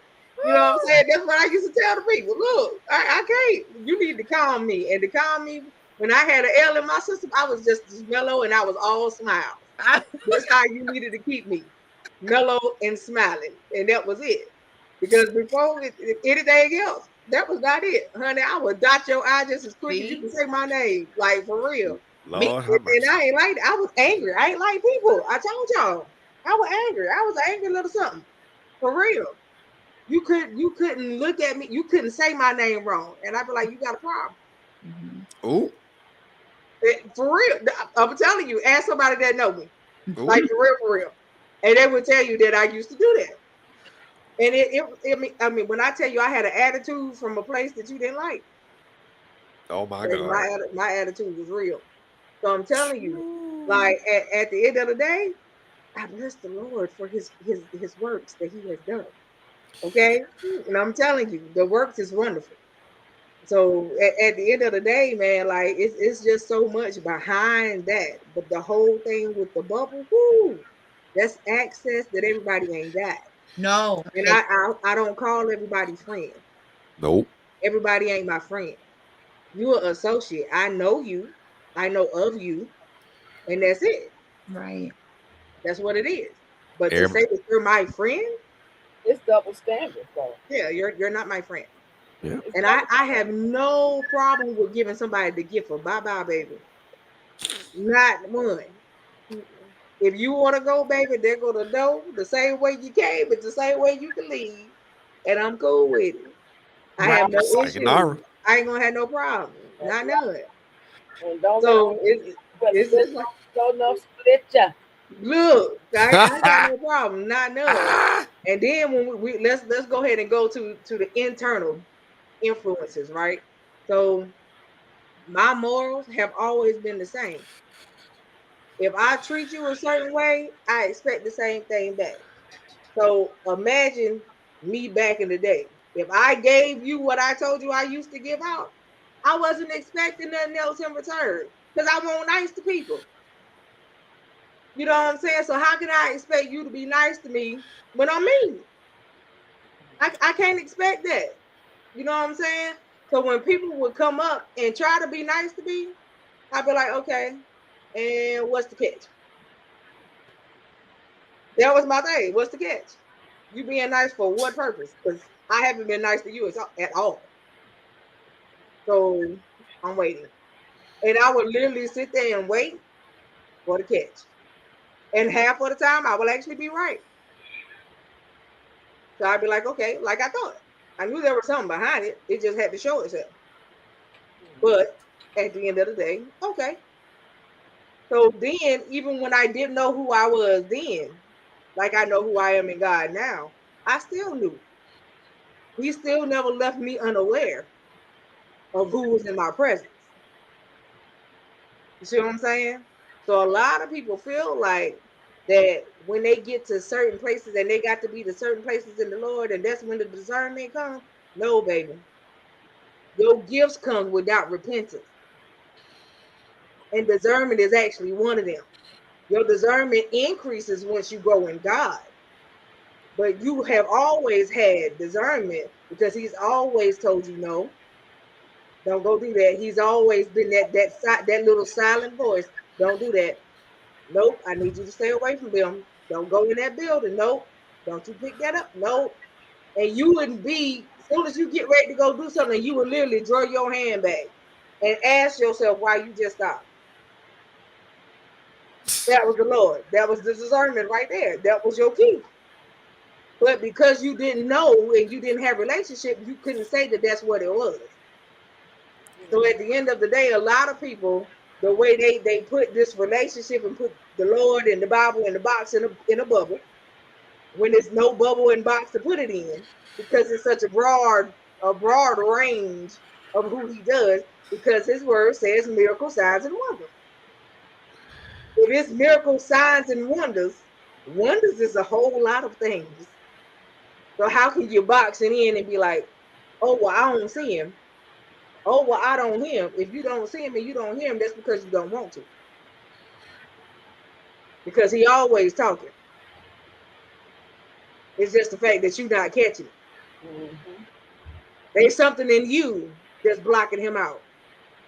And you can't put that blame on nobody else either. So my morals have always been the same. I'ma treat you as you treat me, and vice versa. But like I said, when I had a strong dislike for people, I messed around and opened my mouth one day after I got a relationship with the Lord, and I said, you know what? I don't like your people. You created them. You created them, but if you want me to love them, you got to give me the same heart that you got for them. And I should have never prayed that prayer. Wow. Because I did that, and that's exactly what he did. So now I have the same heart for people that he does. No matter what you do, I still love you. That's No matter what you do, amazing. I still see you the way he see you. Because at the end of the day, I know that what I'm dealing with ain't you. It's the spirit residing in you. And now I know how to deal with that spirit. Ooh, that's good. Yeah, So I'm there. you have to grow. All of that has to be a part of who the you is you that's supposed to become. Mm-hmm. My Absolutely. grandfather always told me the change I wanted to see, it had to start in me first. Talk about it. So I couldn't change nobody else if I wasn't willing to change Coco. You see what I'm saying? And that's how it's supposed to be. Coach can't change me. She can tell me things that I can take and I can go and apply in order to change myself. But coach can't physically change me. That's right. Good. Coach can barely change coach. Right? But you catch what I'm saying? Dying A day. lot of people get in relationships with people thinking they can change folks. You can't do it. And this is the reason why the relationship don't go nowhere. That's right. You Oh, married Lord. somebody thinking that, well, if I marry him, he'll change. Wrong. He Wrong. gonna change, all right, but it ain't gonna Right. Wrong. Because you can't change. First of all, a woman does not have the capabilities to change a man. A man has to change on his own. Just like we have to change on our own. Now we have the capabilities to speak life into a man because we are givers of life because he made us that way. So we can speak life into a man, that we can do, but we do not have the capabilities to change one. And this is the reason why stuff happens the way it happens. This is the reason why females don't keep a man. You too busy trying to change him instead of speaking life into him. If you speak life into him, he'll go and change himself. Come on in here. Come on. But this is what's really key. Now I want to hear that. Now I But want to hear that. this is what's really key. When you meet someone, what you see is really not them most of the time anyways.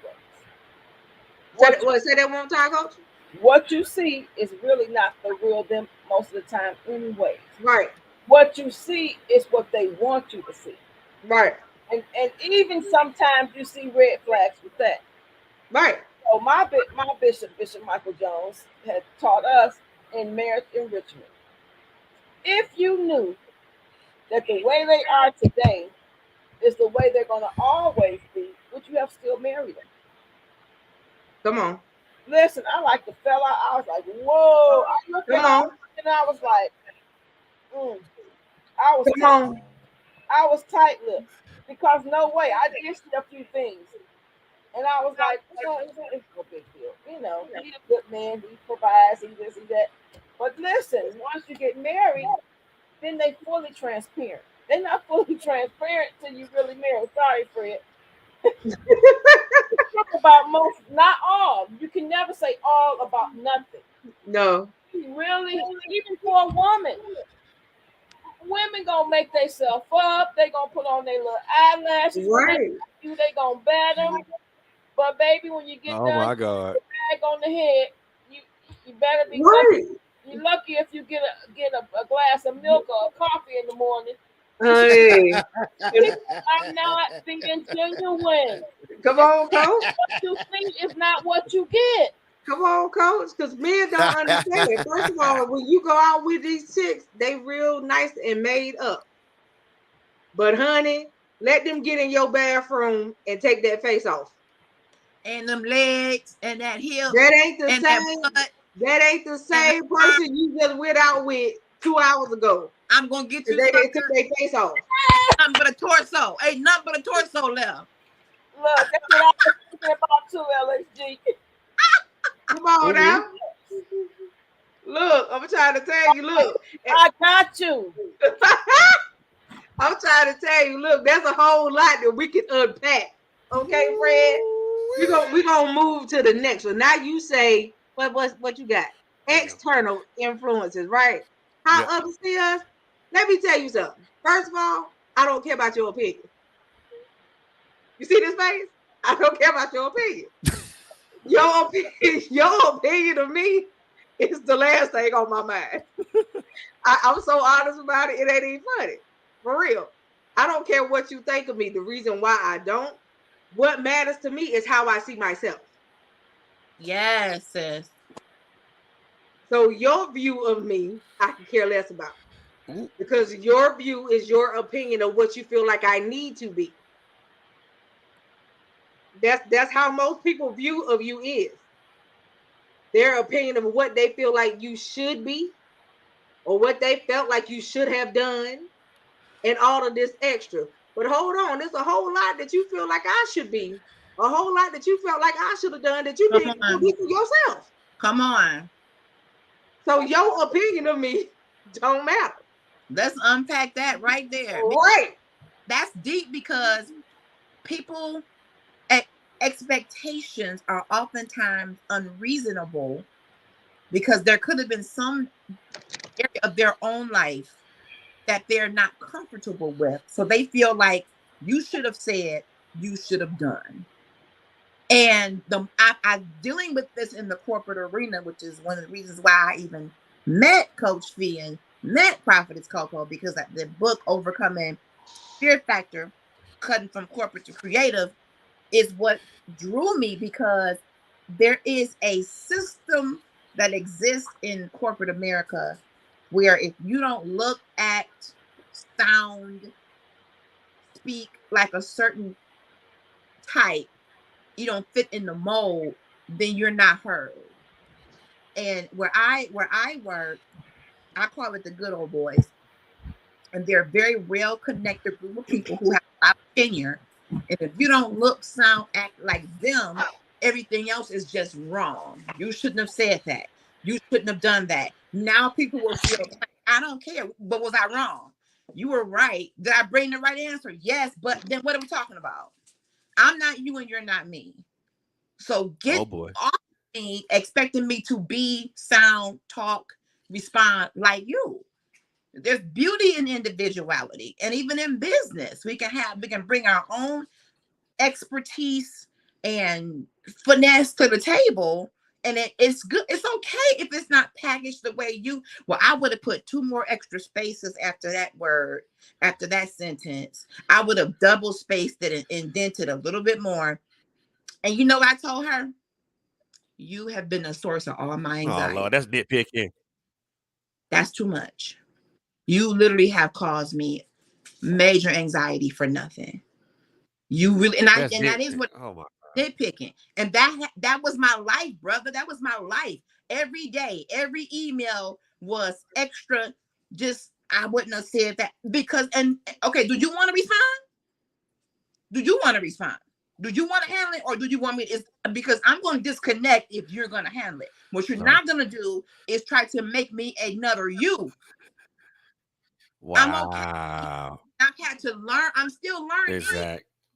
I'm still learning to be comfortable and unapologetic in my own skin and all of the different dimensions and layers that God created in LHG.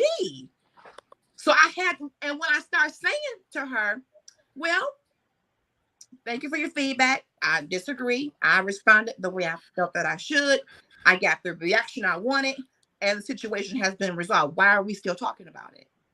Why is it still a thing?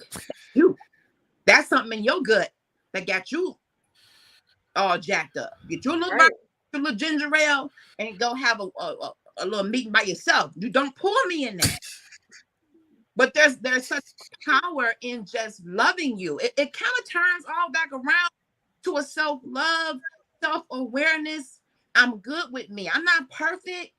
Right. But God created me fearfully and wonderfully. Why would I need you to tell me how to be me? Right. I'm not you. You're not me. Why can't we enjoy the diversity and individuality that's coming? Well, first of all, they don't even want me at the table. That ain't my problem. You sitting here, right. I'm gonna sit right here. Right.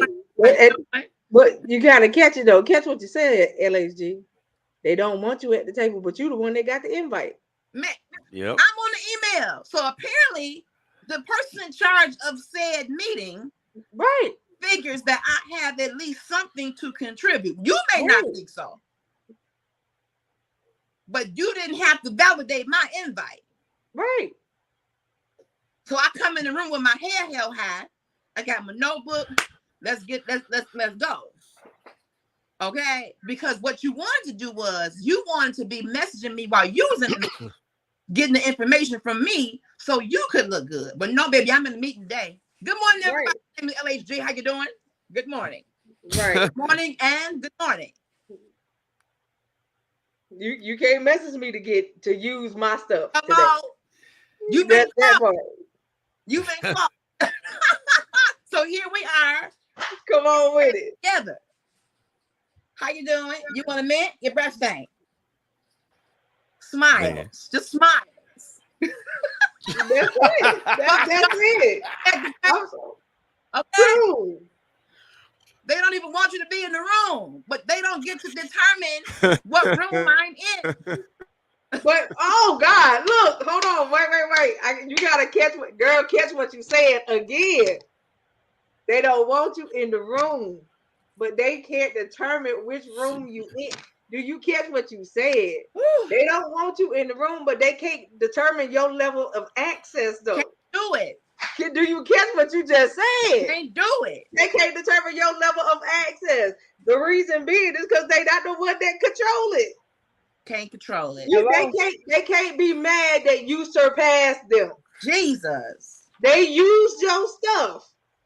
Yeah. Okay? That's the first thing. They used your stuff. Thought it was gonna keep you out of the meeting. Yeah. You get the invite to the meeting so you can show your stuff yourself. Now you got the access they once had. Man, look at how the Lord do. That's what he does. And so now with the big wigs, because normally, well, you know, I'll email them. You know, no, I'm in the room now. Oh, so you're Mr. How you doing, sir? Yes, I'm LH. You remember the name? Thank you. How are you today? Because you kept me from them. Because you wanted to be the opening. You wanted to be the liaison between them. But now a seat has been open for me. And you can take my seat. Power. You don't have that power. So instead of being happy for me and saying, look at what has happened to LHG, you moving up. Now you're looking at me funny and you treat me differently now. Be careful because I could be your boss tomorrow. That's it. Be careful. Come on. Well, today. First of all, I think people forget that he is starting to qualify the unqualified, honey. And at the end of the day, he putting people in positions that they do not meet the qualifications for, but they still have the experience. Yes, ma'am. To do the job. Yes, ma'am. Boy, you better watch. And the heart and the real heart and the real Coach P, I hear your voice. We have the answer to somebody's problem. Yes. I have the answer to somebody's problem. And the beauty is, I want to give it to them. I don't want to covet no information. Come on. Well, if I know it, because it's so much to know. There's no shortage of information. Come on. Come through the archives of my mind, let it come back out my mouth. I'm gonna give it to you if you need it. That's it. I don't hoard nothing because my God is bigger. Come on. I don't need to hoard nothing. I'm throwing money at the altar. I'm throwing money. Evangelist. You better go ahead. We don't have to be spiritual hoarders. That's it. I'm going to hold on because I want to be the one that has this. And that's why companies fail, because you got one person. The only person that know how to do that is Miss Ethel on the 15th floor, and she at lunch. Then why is she the only one that know? Because she can decide to leave you today. Right. Where does that leave you? So what's wrong with us sharing information? Don't be. That's why you empower people. I hate when people feel as though me telling you makes you a threat only because you feel that way. I don't. Right. I don't. To me, it makes us know something that's the same thing. We can grow. You can look at it and say it's blue, but I'm gonna say, what shade of blue though? Is it sky blue? Is it navy blue? Is it baby blue? Well, I just know blue. Well, come on, because there's different shades of blue, Miss Ethel. Come on, honey. So you lose your potency when you minimize. I just want to know this one thing, and this is mine. Information is information. That's it. But it may be obsolete tomorrow. Now you're gonna be looking stupid. That's it. That's why I love that I have Coco in my life. I'm not the best at technology. I love that I have Coach Fee and Brother Fred and Auntie, because I'm in a world that was intimidating to me. I'm old school. I'm a paper pusher. But because of what God is doing and because of the things that are happening in COVID and virtual everything, it's a whole new world out there for me.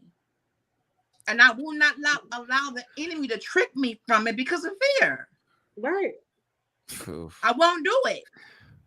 So my external influence, I have to remember, other than, well, God is in me, so that could be internal. Whose opinion really counts? I'm good. That part. Okay. Yes. Say it. Let's say it together. Learning. Nobody others. Your opinion doesn't matter. We need to say it all together. Don't even matter. Now, when you put it that way in a Nobody's practical way, opinion. like, don't even matter. It doesn't matter. You can try to please them. Tomorrow, it's gonna be something different you didn't do right. The next day is and you end up your head spinning like poltergeist. And no, you will never be able to please people because people's feelings and opinions change too much. Come on. But what's key? What God told you to do, and you know you heard it, That's it. then just keep on rolling with that. And I'm talking to myself today. Come on. But what's key is we're talking about external. Yes. We're talking about external. Come on. Yes. So they're external. Yeah. They're not internal. So in business class, we talked about the SWOT analysis. Strengths, weaknesses, opportunities, and threats. You take your strengths and your weaknesses, you analyze those, you know what they are, and then when you have opportunities, you take your strength and you do it. If you have a threat, you're going to counter that with your opportunity, with your strengths. We talked about that in one of our sessions that we did with the book. When I asked you guys, where are you today? Yep. Look at yourself. Who are you? We talked about who we were and things of that nature. And the next thing we talked about were distractions. Yeah. Those external distractions. Yeah. Right. So now when we talk, you guys talked about the bubble and the external. And for me, that's the 3 C's. That's the confidants, the comrades, and the constituents. Right. So you were dealing with the constituents because they just consuming from you. They have nothing to offer you. And you have so much a wealth of knowledge to offer them. I was in that same position and ran the whole department, unbeknownst to me. Everything that I gave them, reports and everything that I did, they took them. But then I was invited to a meeting as well. And I'm sitting in the same meeting with the state and the federal government. And they asking, well, how you do this and what you do with that? And even my DON came to me, went to court. The judge say, we need this, that, and the other. She came back to me, Mrs. Coleman, I need you to do da, da, da, da, da, da. And I told her, no, I'm not doing that because that's not the way it's done. Oh, well, how do we do it then? They get those positions, but they don't know the job. Nope. They get those positions because of who they know, not what they know. And sometimes you got the position because of who you know. What you know. How about that? And what you know. It's come like on now. earlier. So you get confidence and your comrades, they look alike. But that's Fred talked about discernment. You got to be able to discern the difference. Your confidants are the people he talked about earlier, who they're going to support you. You're going to receive, and you got kind of on that same way. But your comrades, they only supporting you because they want something from you, and that's what Coco talked about earlier. But the bottom line is, now Coco said it her way. What I said growing up is, I don't care what you think about me. What you think about me don't count. What matters is what I think about you. Because what I think about you is what controls what I do. What you think about me ain't none of my business. Come on. Because guess what? You can think all day, but it don't change my actions. It don't change my response. And I prided myself in not letting what you think about me control what I do. You think about me, it's not going to change who I am. So it doesn't matter. Think all day what you want to think. I know the truth. Ooh, and as they say, the truth of the matter is, I am Coach Fee. Come on. I am Coach Fee. And Coach Fee knows who Coach Fee is. So if you don't know, long as I know. That's why I pray for people. And I'm not, and let me say this, I have not arrived by any means. And my t-shirt that I wear says, I am not perfect, I'm forgiven. Because I am forgiven.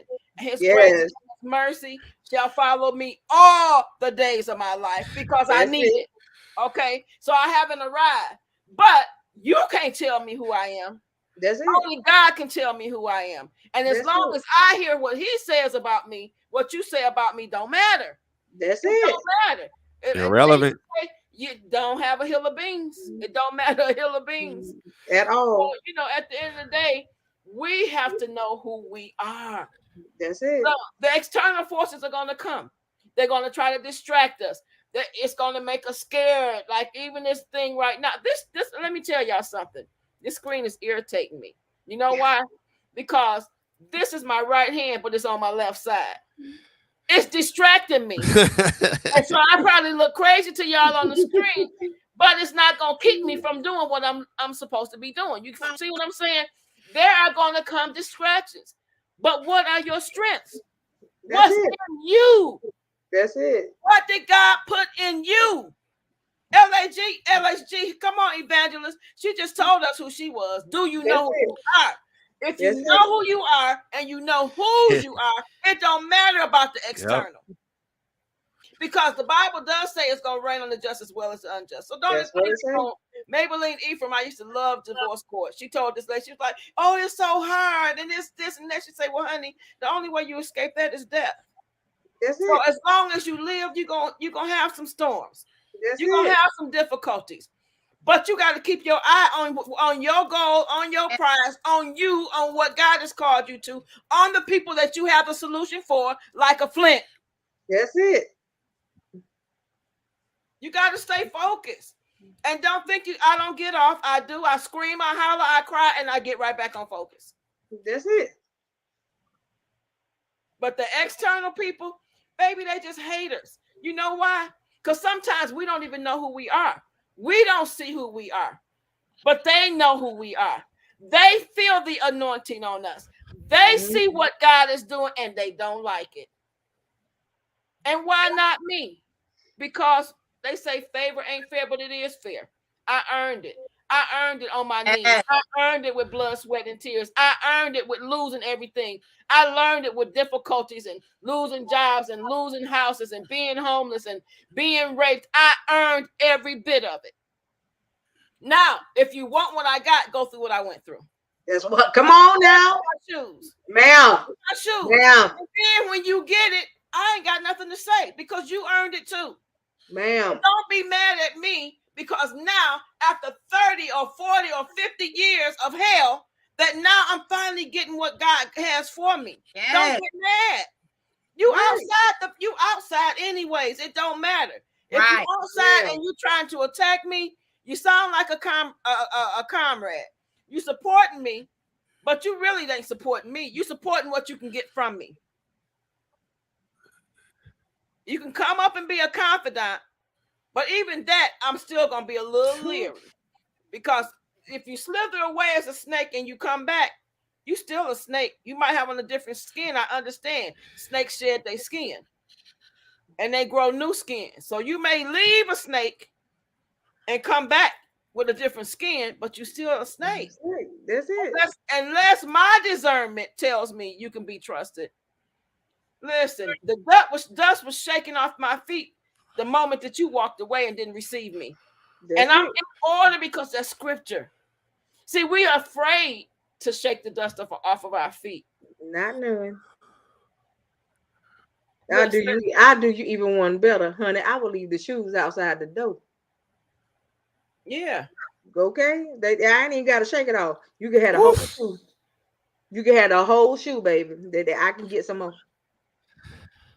Yeah. So at the end of the day, you just knowing that what's external don't have to control your internal, and that you have full authority.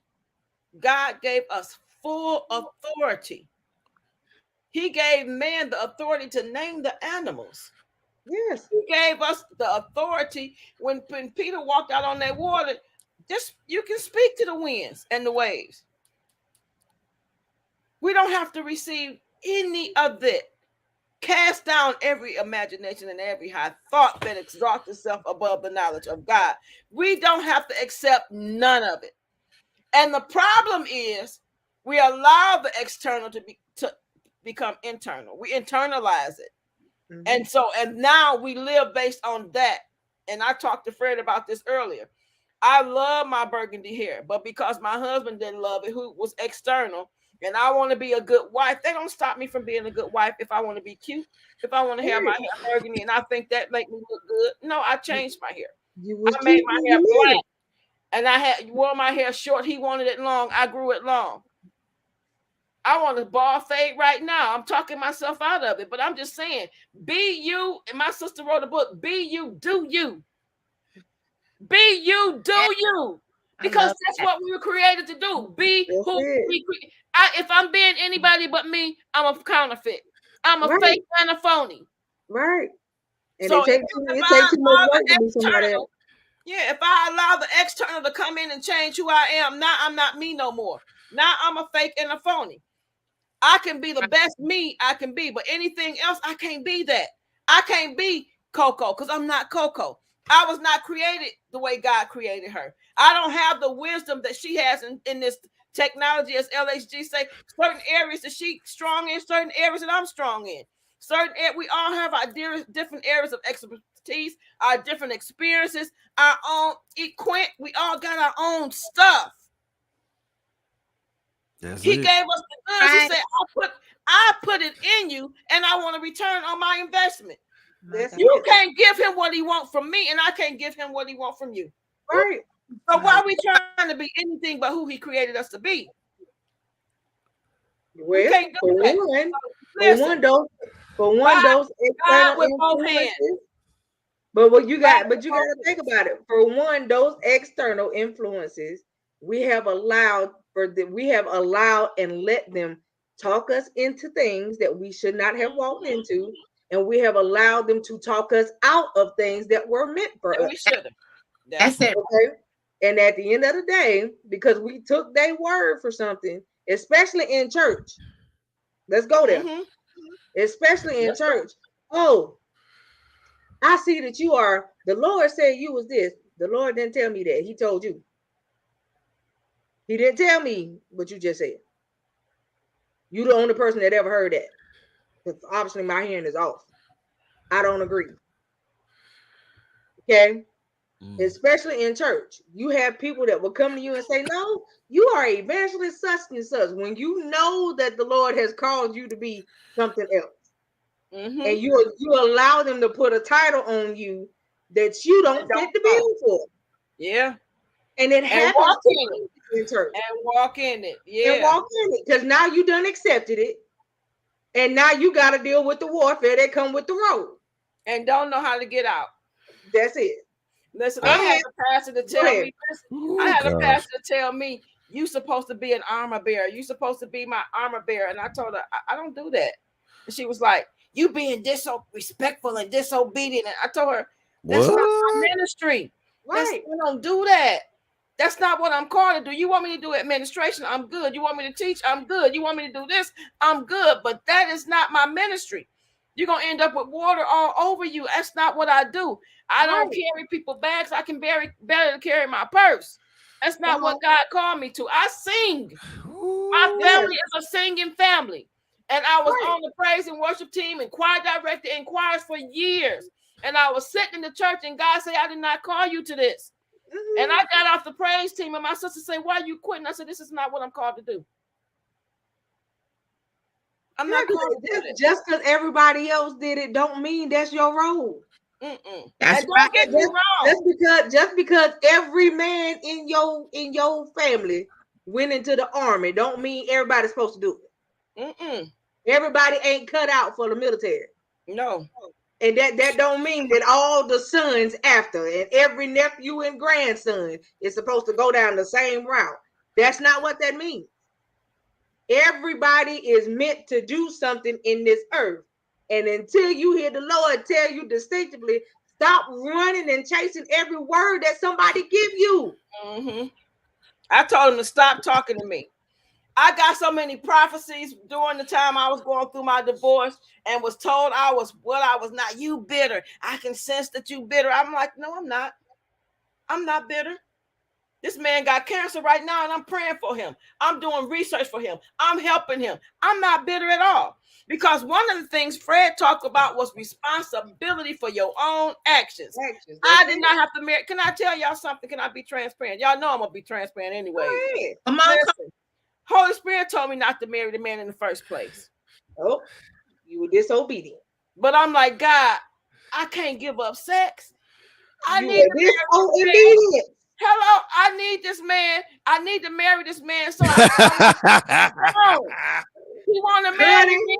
He want to marry me. Hey, I hope this helps somebody. Real time. Clearly, the Holy Spirit said no. Real I talk. canceled the wedding.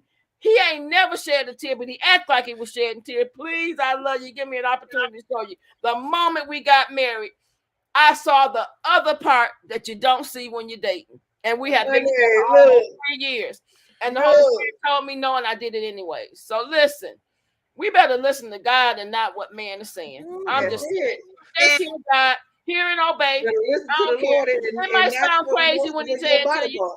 Do it anyways. I told people when I was getting ordained, and somebody asked me, well, what you getting ordained as? And y'all know I don't like saying that word because I don't like titles. Come on, epistle. But I said, I'm getting ordained as apostle. Apostle, did you hear from God? I was hurt because of who it was. Really? But the good thing is, because it was external, it didn't stop me. Now that didn't stop me. Let me tell you something. LHG, Coco, they had to do some pushing now. They had to do some praying. I said, I'll throw it in the chat. Listen, y'all, I can't do this because the warfare was so heavy them last weeks. They know it. And listen, y'all, this is too much. You got this, coach. What's going on? I get a phone call, coach. What's going on? Listen, this is what you call a confidant. This is the people that held my hands up. Not the people that say, oh, you are apostle.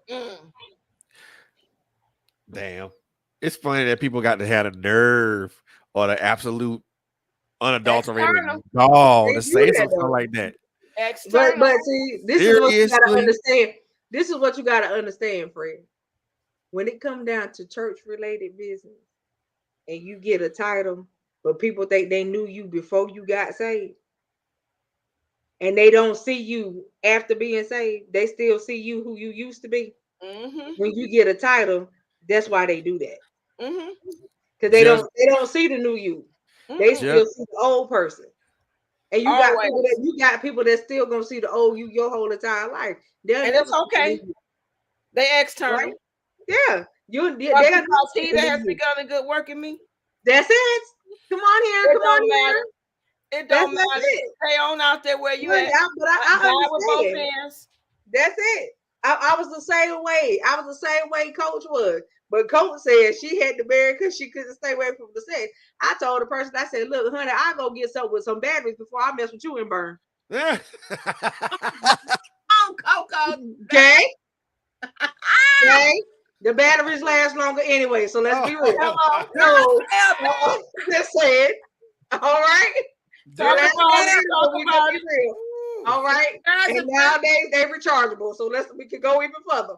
So now I'm just trying to tell you, like I don't have time where people bring all of this stuff in, and this is what you want to do, and this is how, baby. Don't put yourself in a predicament you ain't got to put yourself in. Don't take something that really won't even meant to be seasonal and try to make it permanent. Come on. That's the problem. You taking seasonal beings and trying to make them permanent. Yeah. That's why you do things out of a temporary moment because your flesh felt good, but honey, then you realize you get into the marriage and you understand. Girl, I lost so much more. Yeah, like you know what I learned though, and don't think I'm crazy because when people used to say this, I used to think they was crazy. But sex really is overrated.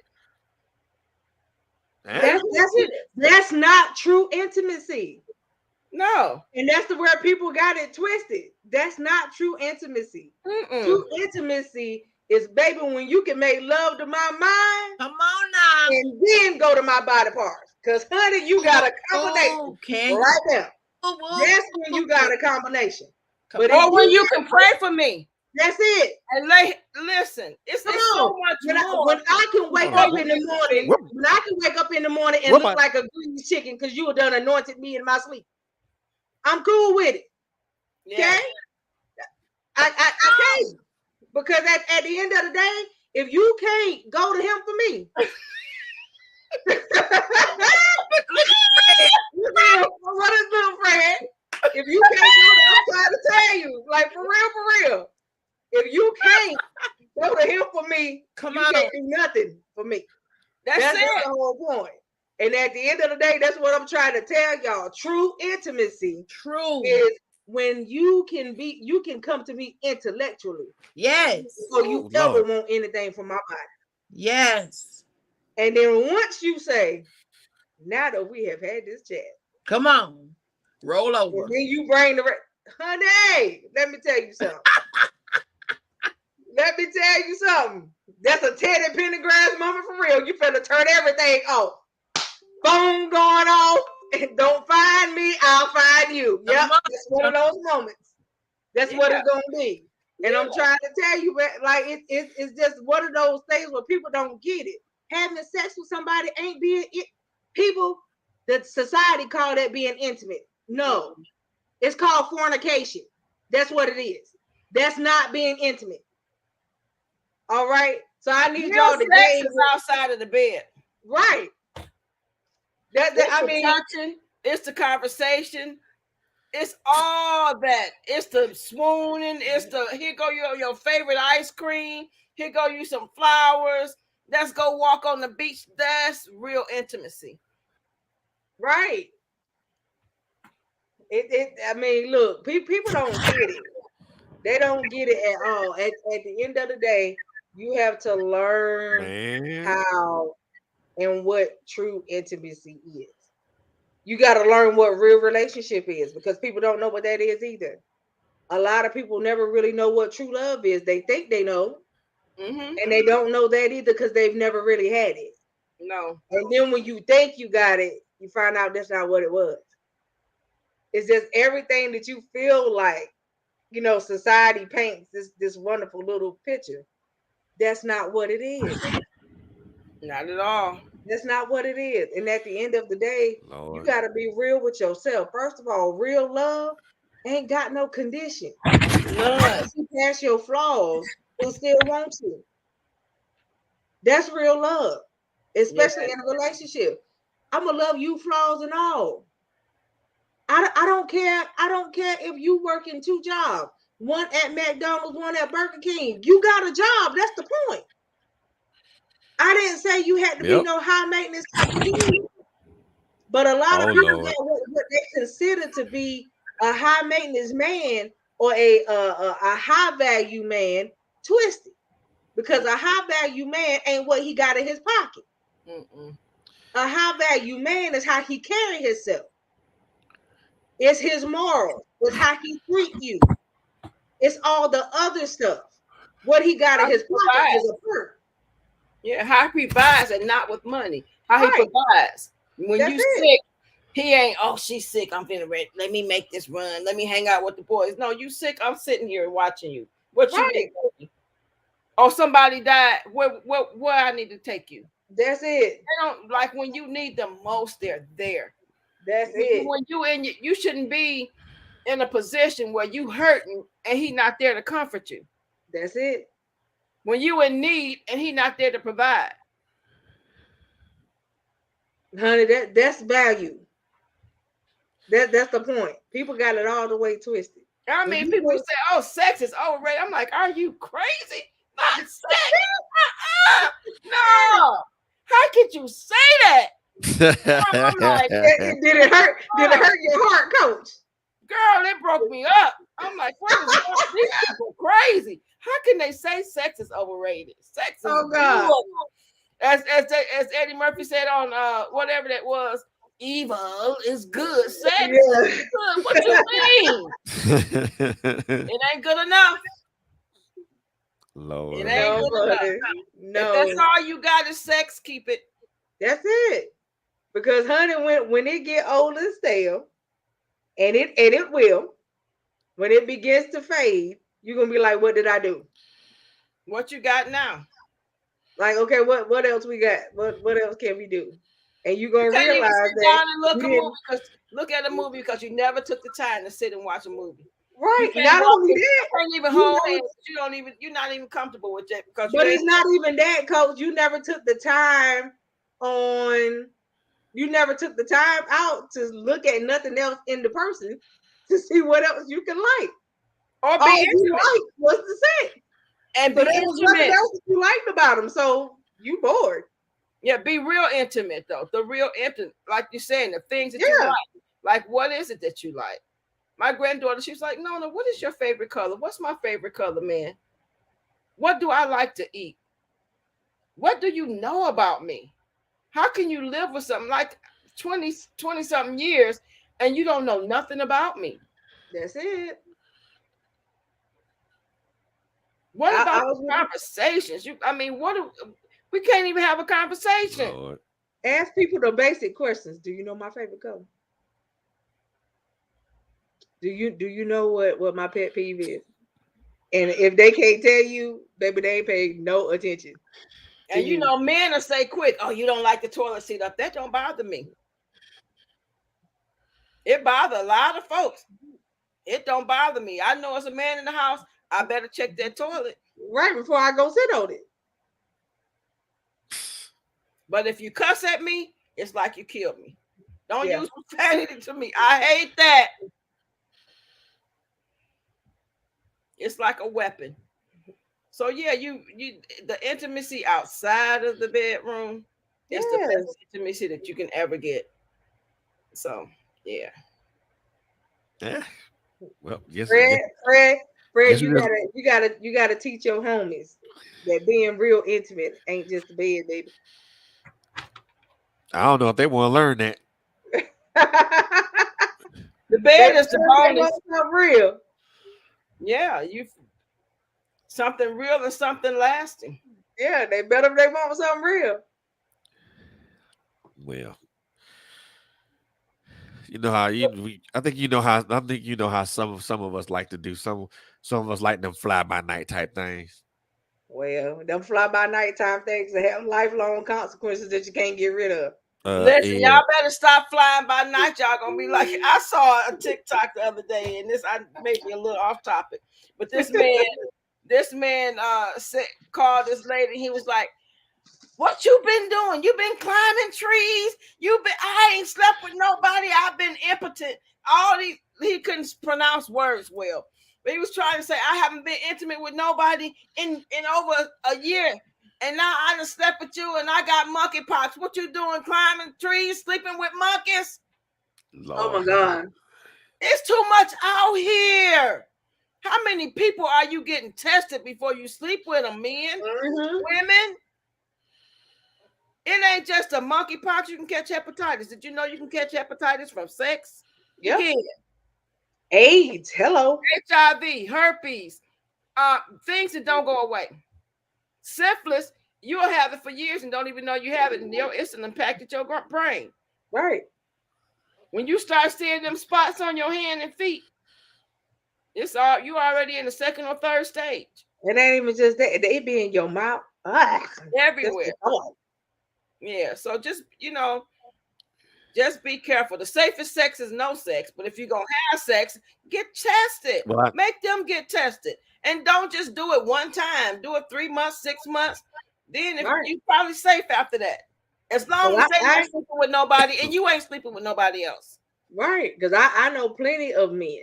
I got plenty of male friends that tell the females that they get with, look, I don't use condoms when I'm with people. That's to be the first thing you want.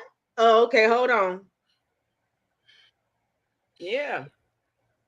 You don't use condoms, you don't use me. Sorry. That's it.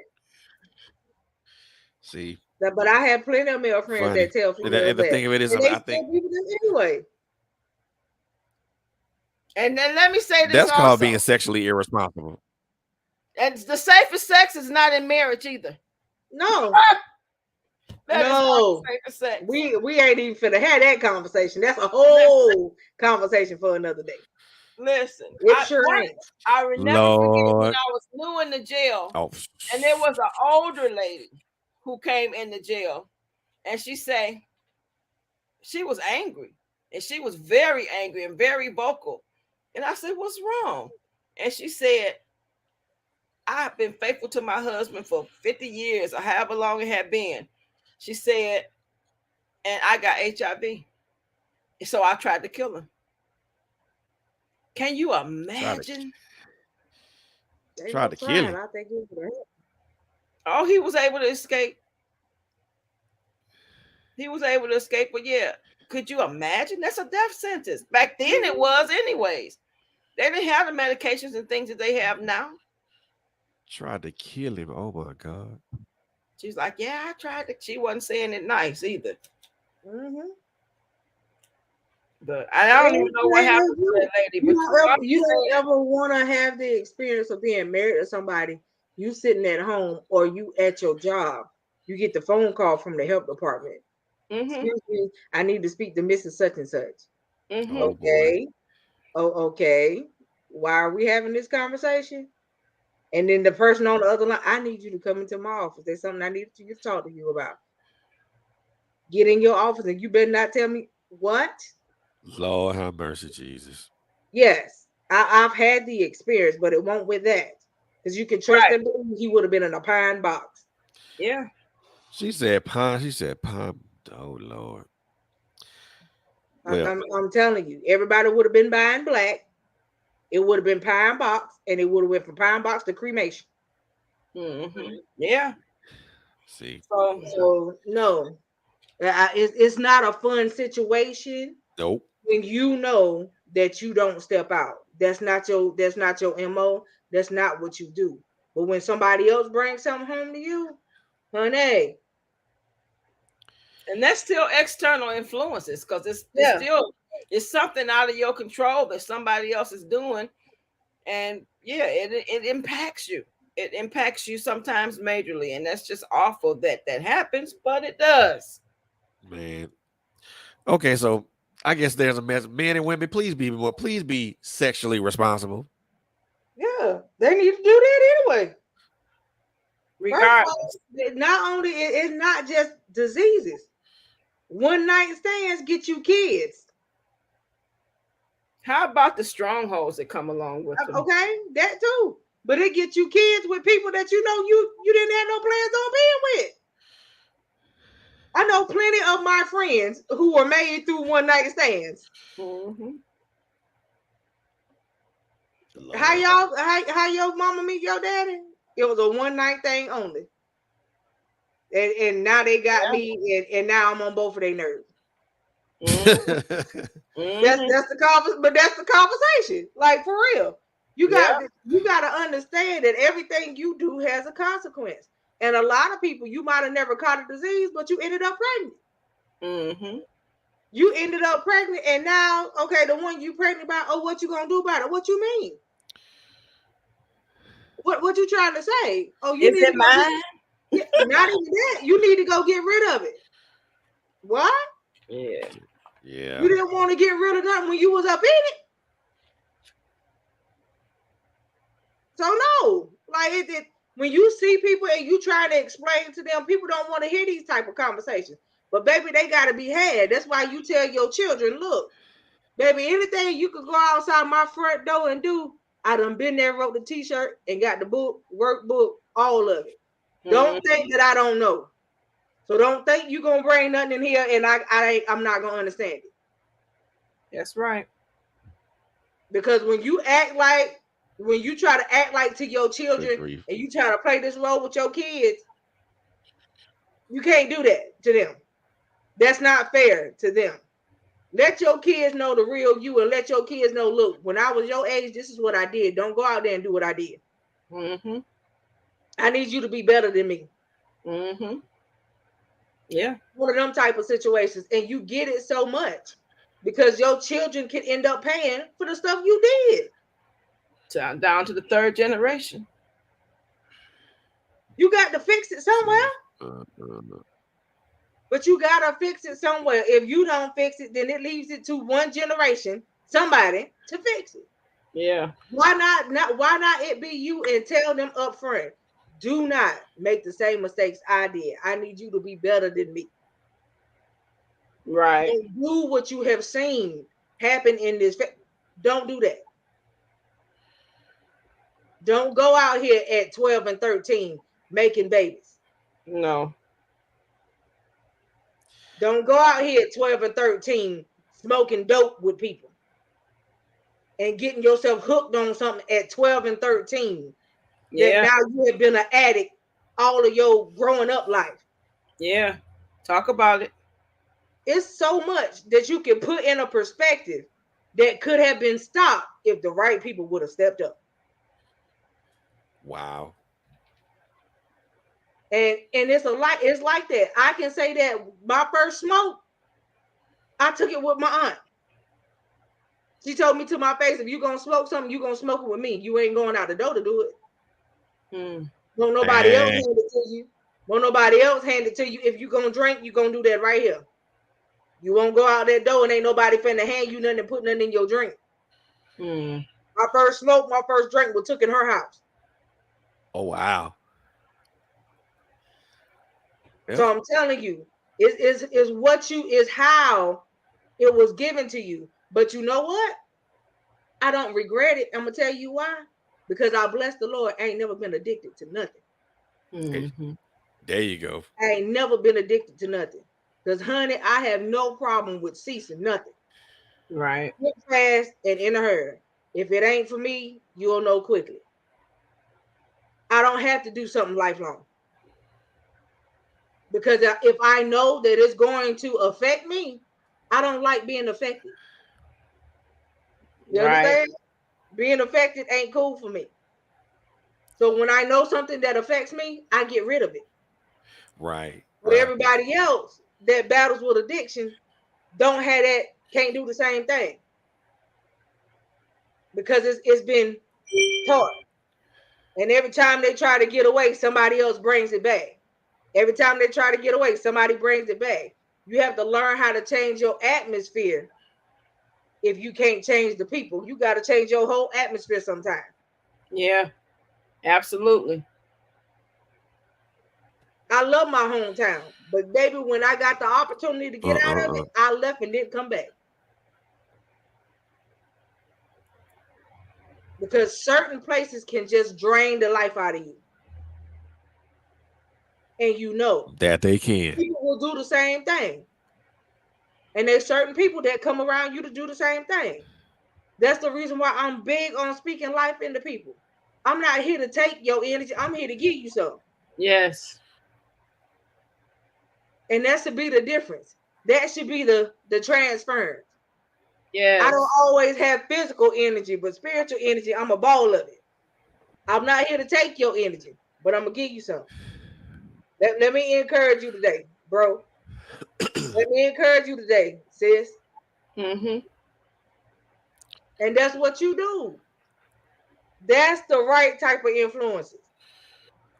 Not them that tell you, oh, well, you know, well, Johnny doing whatever. So since Johnny doing it, you go out there and do it too.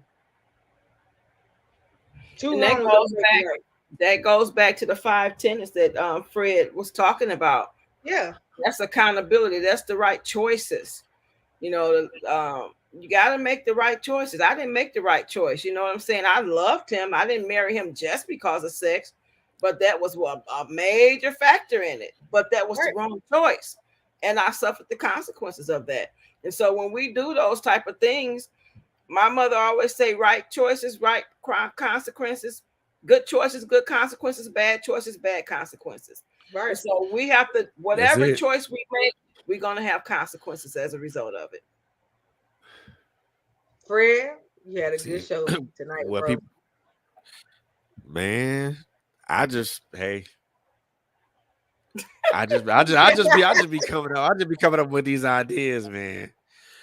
I thought it was something good to talk about tonight, bro. Hey, I appreciate it. Thank you so much. Look. It was phenomenal. It had me head bobbing. I'm like, yeah. Let's talk about it. That's it. I was waiting. You know what? And I'm glad of that, because I'm glad I got y'all to look at that in not the way that I see it, but the way that y'all see it. And that's what it is. That's what it should be. You know, everybody's influenced by something differently, but it's how we see how we see it, how we respond to it, how we act upon it, and how we either use it or discard it to help to make us better people. Absolutely. Right. Well, We you got know, we got to do this again sometime. oh yeah, well, for sure. Most definitely gotta do this again sometime. So with that Thank being you, said, Auntie, for being in the comment section. You have stayed with us the whole show. I appreciate you, ma'am. indeed. So the thing, Yes. my thing is that I'm so glad that people were able to come in the comments and, you know, pull something out of this. If you pull something out of it, I'm grateful for that because again, for me, if I'm able to touch one person with this, you know, that's a mission accomplished for me. If I can touch more than one person for me, then you know, I'll take that, and I'll take my bow for it. But I mean, this wouldn't be possible without the ladies that you see on the screen, the ones that were here, and the ones that are here, and the ones that depart that had to depart through through whatever reasons or whatever. But you know, this was a whole team effort, and man, yeah, I'm most definitely gonna give all y'all flowers today, because yeah, Nah, hats off to you, bro. Thank Yeah, you you for did a phenomenal thank you for job. the invite. Phenomenal script. You know, the tenets and things that you set up. That was optimal. So if everything is set up perfectly, you can't help but do a perfect show. I be trying, y'all. I be You trying. gave us 5 points to work with. That's it. Yeah, We came in with the points and ripped them up. That's man, it. look, Mike is really. If I can pick up this mic, no, I ain't gonna drop it, but it's a mic drop on that, y'all. But Likewise, likewise. man, I swear, y'all, when y'all come in, y'all come in,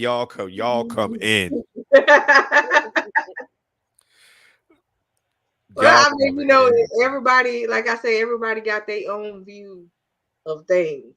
Yeah, And it's just how you see it's just how you see it. Everybody hasn't dealt with the same thing, but it all gravitates back to what you said. Mhm. exactly. And I'm glad they did. I mean, I was so glad that, I mean, you know, because I thought I was gonna lose some people with that, but then again, you know, to know that everybody really understood what I was saying, man. Oh yeah, Look, Yeah, absolutely. you broke it down enough. You broke it down enough for people to understand it. And then But all you what we know, didn't, yeah, but what we didn't, we all remember the Holy Spirit gonna always kick that's in it. anyway. there you go, there you go. And so, I mean, I just want everybody to kind of understand that, hey, look, you know, we're all influenced by something, but it's how you deal with those influences that makes your life either better or makes it worse. So Absolutely. be careful, That's it. be mindful of what you take in, be mindful of what you put out, and be Mhm. mindful who you pull in your circle. Because again, like I said it before, the people that are in your circle are gonna be the ones that's gonna want to see you succeed, that's gonna want to see you rise to the top. And they ain't gonna want nothing from you. Don't they get satisfaction of seeing you succeed. Mhm. Right. So And mind you, I told y'all on one of my shows, I had a millionaire person sit me down and say, show me your list of friends, I'll show you your future. Mhm. So I'm Mhm. telling you, the people around you is pivotal to your future. that they are. That they are. And can't say it enough. When you surround yourself with good people, And don't when be you afraid to be you. surround yourself with Yeah. strong people, yeah, Don't be afraid to man. be you. Oh That's gosh. Just it. You can don't be afraid to There's be only one you. Trent, It's only one you, and be you unapologetically came to you. make a mark on the world for a reason. you. Absolutely. Listen, do just show let John when you leave here, every what they say, the neighbors know my name. Mhm. Everybody need to know your name when you leave here. Write your books, do your shows, do whatever God has called you to do. Because the Right. gift He put in you, don't be like the people with the talents now. That one buried Right. his talent, he came back and took it from him. When you come back, make sure you done did the work. Right. You just And don't know hide That's it. it. Hiding it Fred ain't is gonna doing That's the it. work big style. He doing the work hiding it big ain't gonna get style. you nowhere. And That's you have sat on a lot of your gifts that people don't even know that you possess. So yeah. you can't sit on those things anymore. It is time for you to put them out there and put them to use. Amen. You talking to me? I'm Yes, talking to both mother. of y'all. Listen, this is funny because it looks. Are you talking to Fred? I'm talking to both of y'all. Okay, because that kind of felt Yes, like you mother. were talking to me, but I'm serious. I'm like, okay, but yeah. And Yes, I'm gonna say this too in regards to that. Don't look for nobody else to do it Yes, for you. mother. that's it. Yes, that's it. Where Fred go? Don't look for nobody else to do it for you. You're And right. and the people that you're looking for is not gonna be the ones. They're not gonna be the ones. God will provide. Always does. He did it for me and it blew my mind. Everything that I'm doing is people that I just met in the last year. Come back on up here with your announcements. I Give ain't them. got none. Oh yeah, I do. Yeah, I do. Dag burn it. So Friday. Well, you guys got a show tomorrow. Yes, Okay, so it is the midwife part 2. Oh, oh, Yes, can you midwife me part? Oh boy. part 2. So I'm gonna tell y'all. On this, I'm talking to my viewing to our viewing audience. So I got a chance to listen to that, and oh my goodness, yeah, it was that was good. That was like that was mad. That was hella good. So part 2 is gonna be probably even better. So y'all, I want y'all need to tune in for that because part 2, if part 2 is gonna be like part 1, yeah, that's gonna be really really good. So y'all tune in for that, man. Please, please and thank you. Because yeah, my sis gonna come with some knowledge, some nice stuff, and she might say something that you might not like, but I guarantee you it's not to hurt you, it's gonna help you. So, amen. and she gonna say it with a smile on her face, as she always do. Mhm. And after Friday, so Friday, I have a show to Friday. Then I have a geez, let me get my words right. I have Paige the label artist. Her name is Rage. So she's coming tomorrow. It's coming on Friday. Awesome. We're gonna talk about her music, her starting music, what she's doing now. She's Is actually she gonna perform? she has I actually did upload a song in the studio. So we're actually gonna play that song. Awesome. So and we're gonna talk about, what we're gonna talk about because she's from Massachusetts. So we're gonna talk about why she feels that the Massachusetts music scene has next. So Okay. other than that, so also the one thing I also wanted to say that so you guys, so our listeners and our followers and our viewers, keep your eyes and ears open because very, very soon we're gonna be doing some giveaways. Yes. So you never know And where I don't know who and it show and which it's host is and it's doing it we you first. never know when this you never so you never know who's gonna give away something and what they're giving away. So make sure you keep your eyes and ears open because there's gonna be a giveaway. It might be a book. It might be it might be a coaching session. It might be something else. Hey, might be a But cash hey, out. keep your eyes and ears open for that. Yep, exactly. Keep your eyes and ears open. You never know what's gonna happen, and you never know who's gonna get something. Might be something that might be a coaching session that's gonna bless your life. It might be a book that you weren't able to purchase, but now you got it for the free. Yep. You never know. Also make sure that you also in October.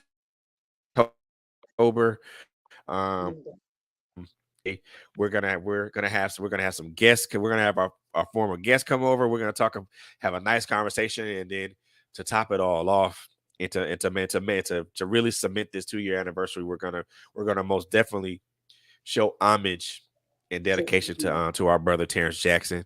W- Yeah. he was a very integral part of this platform, and I would be, we would actually, I won't even say we would be very remiss if we did not give homage to Terrence because again, man, I love that's my brother.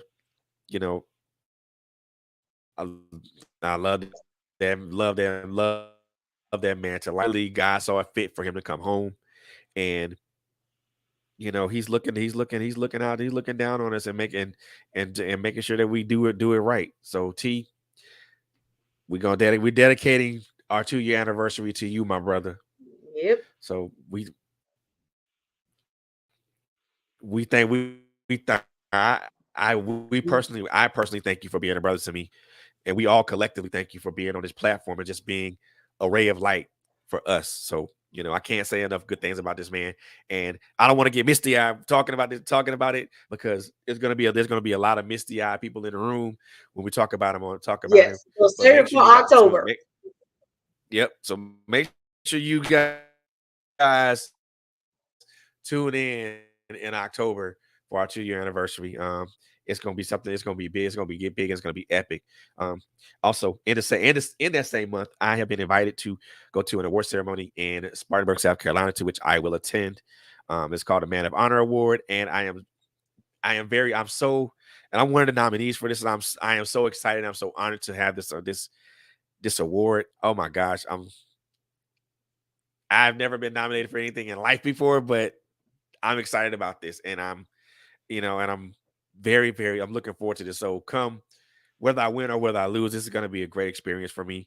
And I'll make sure that I try to make sure I live stream some of it, or at least, get some pictures. So and then I'll probably have a show afterwards and probably describe the experience, and, you know, and probably, and, say some good things about say some good things about the host and things of that nature. But that's in October. Also, we're going to, in during the holiday season, we are gonna do what we did last year. Um, we are gonna sponsor some families for the holiday season. Um, so we're gonna get that moving here pretty soon. How many families are we sponsoring this year, Coco? Each host, 2 families. Okay, so each host is going to sponsor 2 families. There will be more. We'll make sure we have more details, and as it gets closer to that. But we'll make sure we keep those who are interested to keep your eyes and your ears on the ground for that. So when we did it last year, and a 5. phenomenal feedback and phenomenal response from that, and we were able to help the families that we targeted, and We actually helped more than what we targeted really. last year. Last year we was only supposed to help 3. We helped 5 last year. Oh wow. So okay. Yeah. That's what's up. That's so we help more than what we targeted. And me personally, always feel it's a good thing to always give back to our communities that and the communities that we're in, good thing to do. Yep. And it's also the godly thing to do to help the churchy or preachy here. But I mean, it's just a human thing to do. So keep your eyes and your ears open for that. And Yep. not only are we going to be celebrating our 2 year anniversary, we're also going to be introducing some new hosts So Yep. some of y'all know who they are, but the rest of y'all who don't, well, it's a surprise. So keep your eyes and ears open for that. Anything you guys have going on in September, Coco? In September, um, yeah. So we are doing something for my birthday in September. Um, also Happy birthday. our Well, first, geez. our yes, Ha- my Happy birthday in birthday. September. And then we're having our Ooh-wee. first guest on September the 8th, which is the night that I told you we are having the 12-year-old on, who is going to be phenomenal. Oh, She comes on for you guys to be up and talk to her. I just want you guys to come on and encourage her. You know what I mean? Because that's what this show is all about, to encourage her to continue to live out her dreams and to go for her endeavors, because she is, not only is she talented musically, but she is super smart. She has been straight A for like years. Her GPA is out of this world at 12. So, oh man. like, yeah. So she's very, very smart, very talented, and I just want you guys to come on and wish her well and encourage her along with me. And I want to spotlight her. So she'll be the first guest that we'll have in September. Tune in for that, man. It's gonna be great, y'all. It's gonna be great. And the last but not least, last announcement that I'm gonna have. So, um, as I stated, the last couple of weeks, I am. Well, let's see. How can I say this? Well, no, I'm gonna say it. So, I am almost.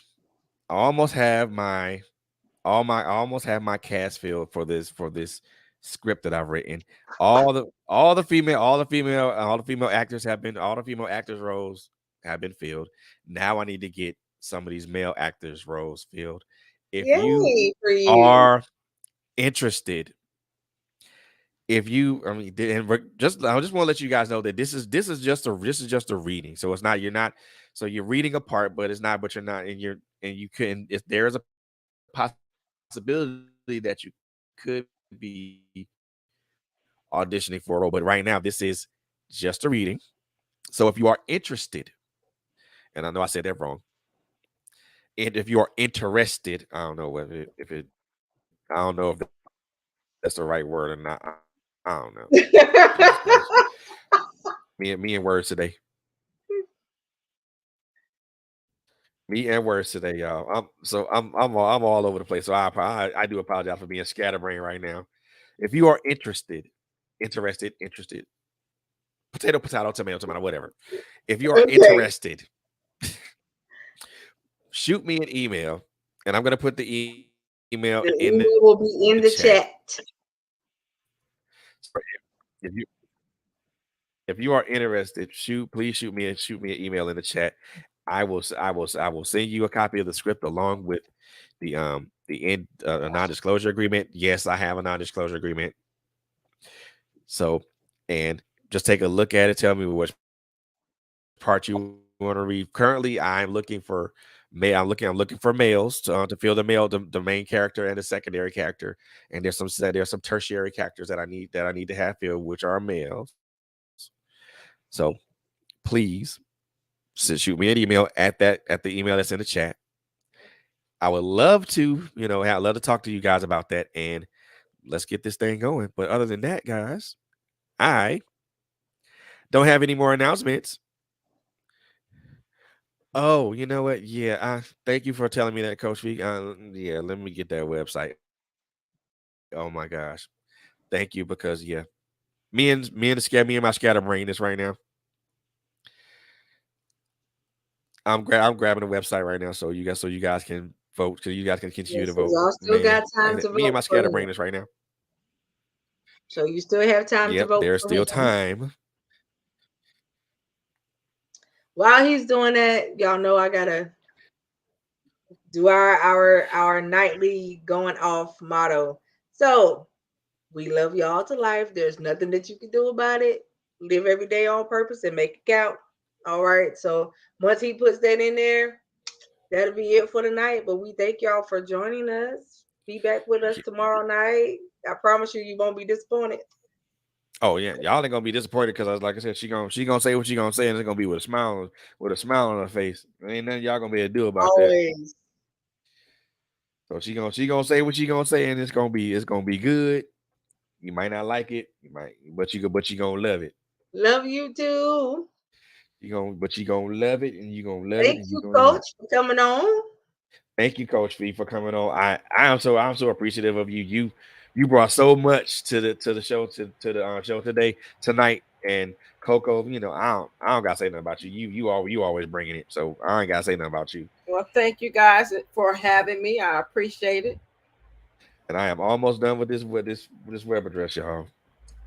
It is kind of long, y'all, so y'all got It to get a little bit of it time. it is long. I swear. But make sure you read it correctly when it opens up. Because when it Yeah. opens up, it's gonna look funny to y'all. So I'm gonna just tell you Yes. that now. Yep. So when you go in and you actually check the box next to his name, at the top of that, you gotta check another box and add your name. Mhm. All Yep. right. To say that you voted for him. Yep. Just so you got the instruction. Right. And there it is. So, like Coco said, we love y'all to life. And there's not a damn thing you can do about that. But I also want you guys to be safe, take care of each other, and please love on each other until tomorrow night. Y'all be good, y'all be safe, and we will see y'all again tomorrow night right here on Trailblazers Radio. Be good, y'all. Peace.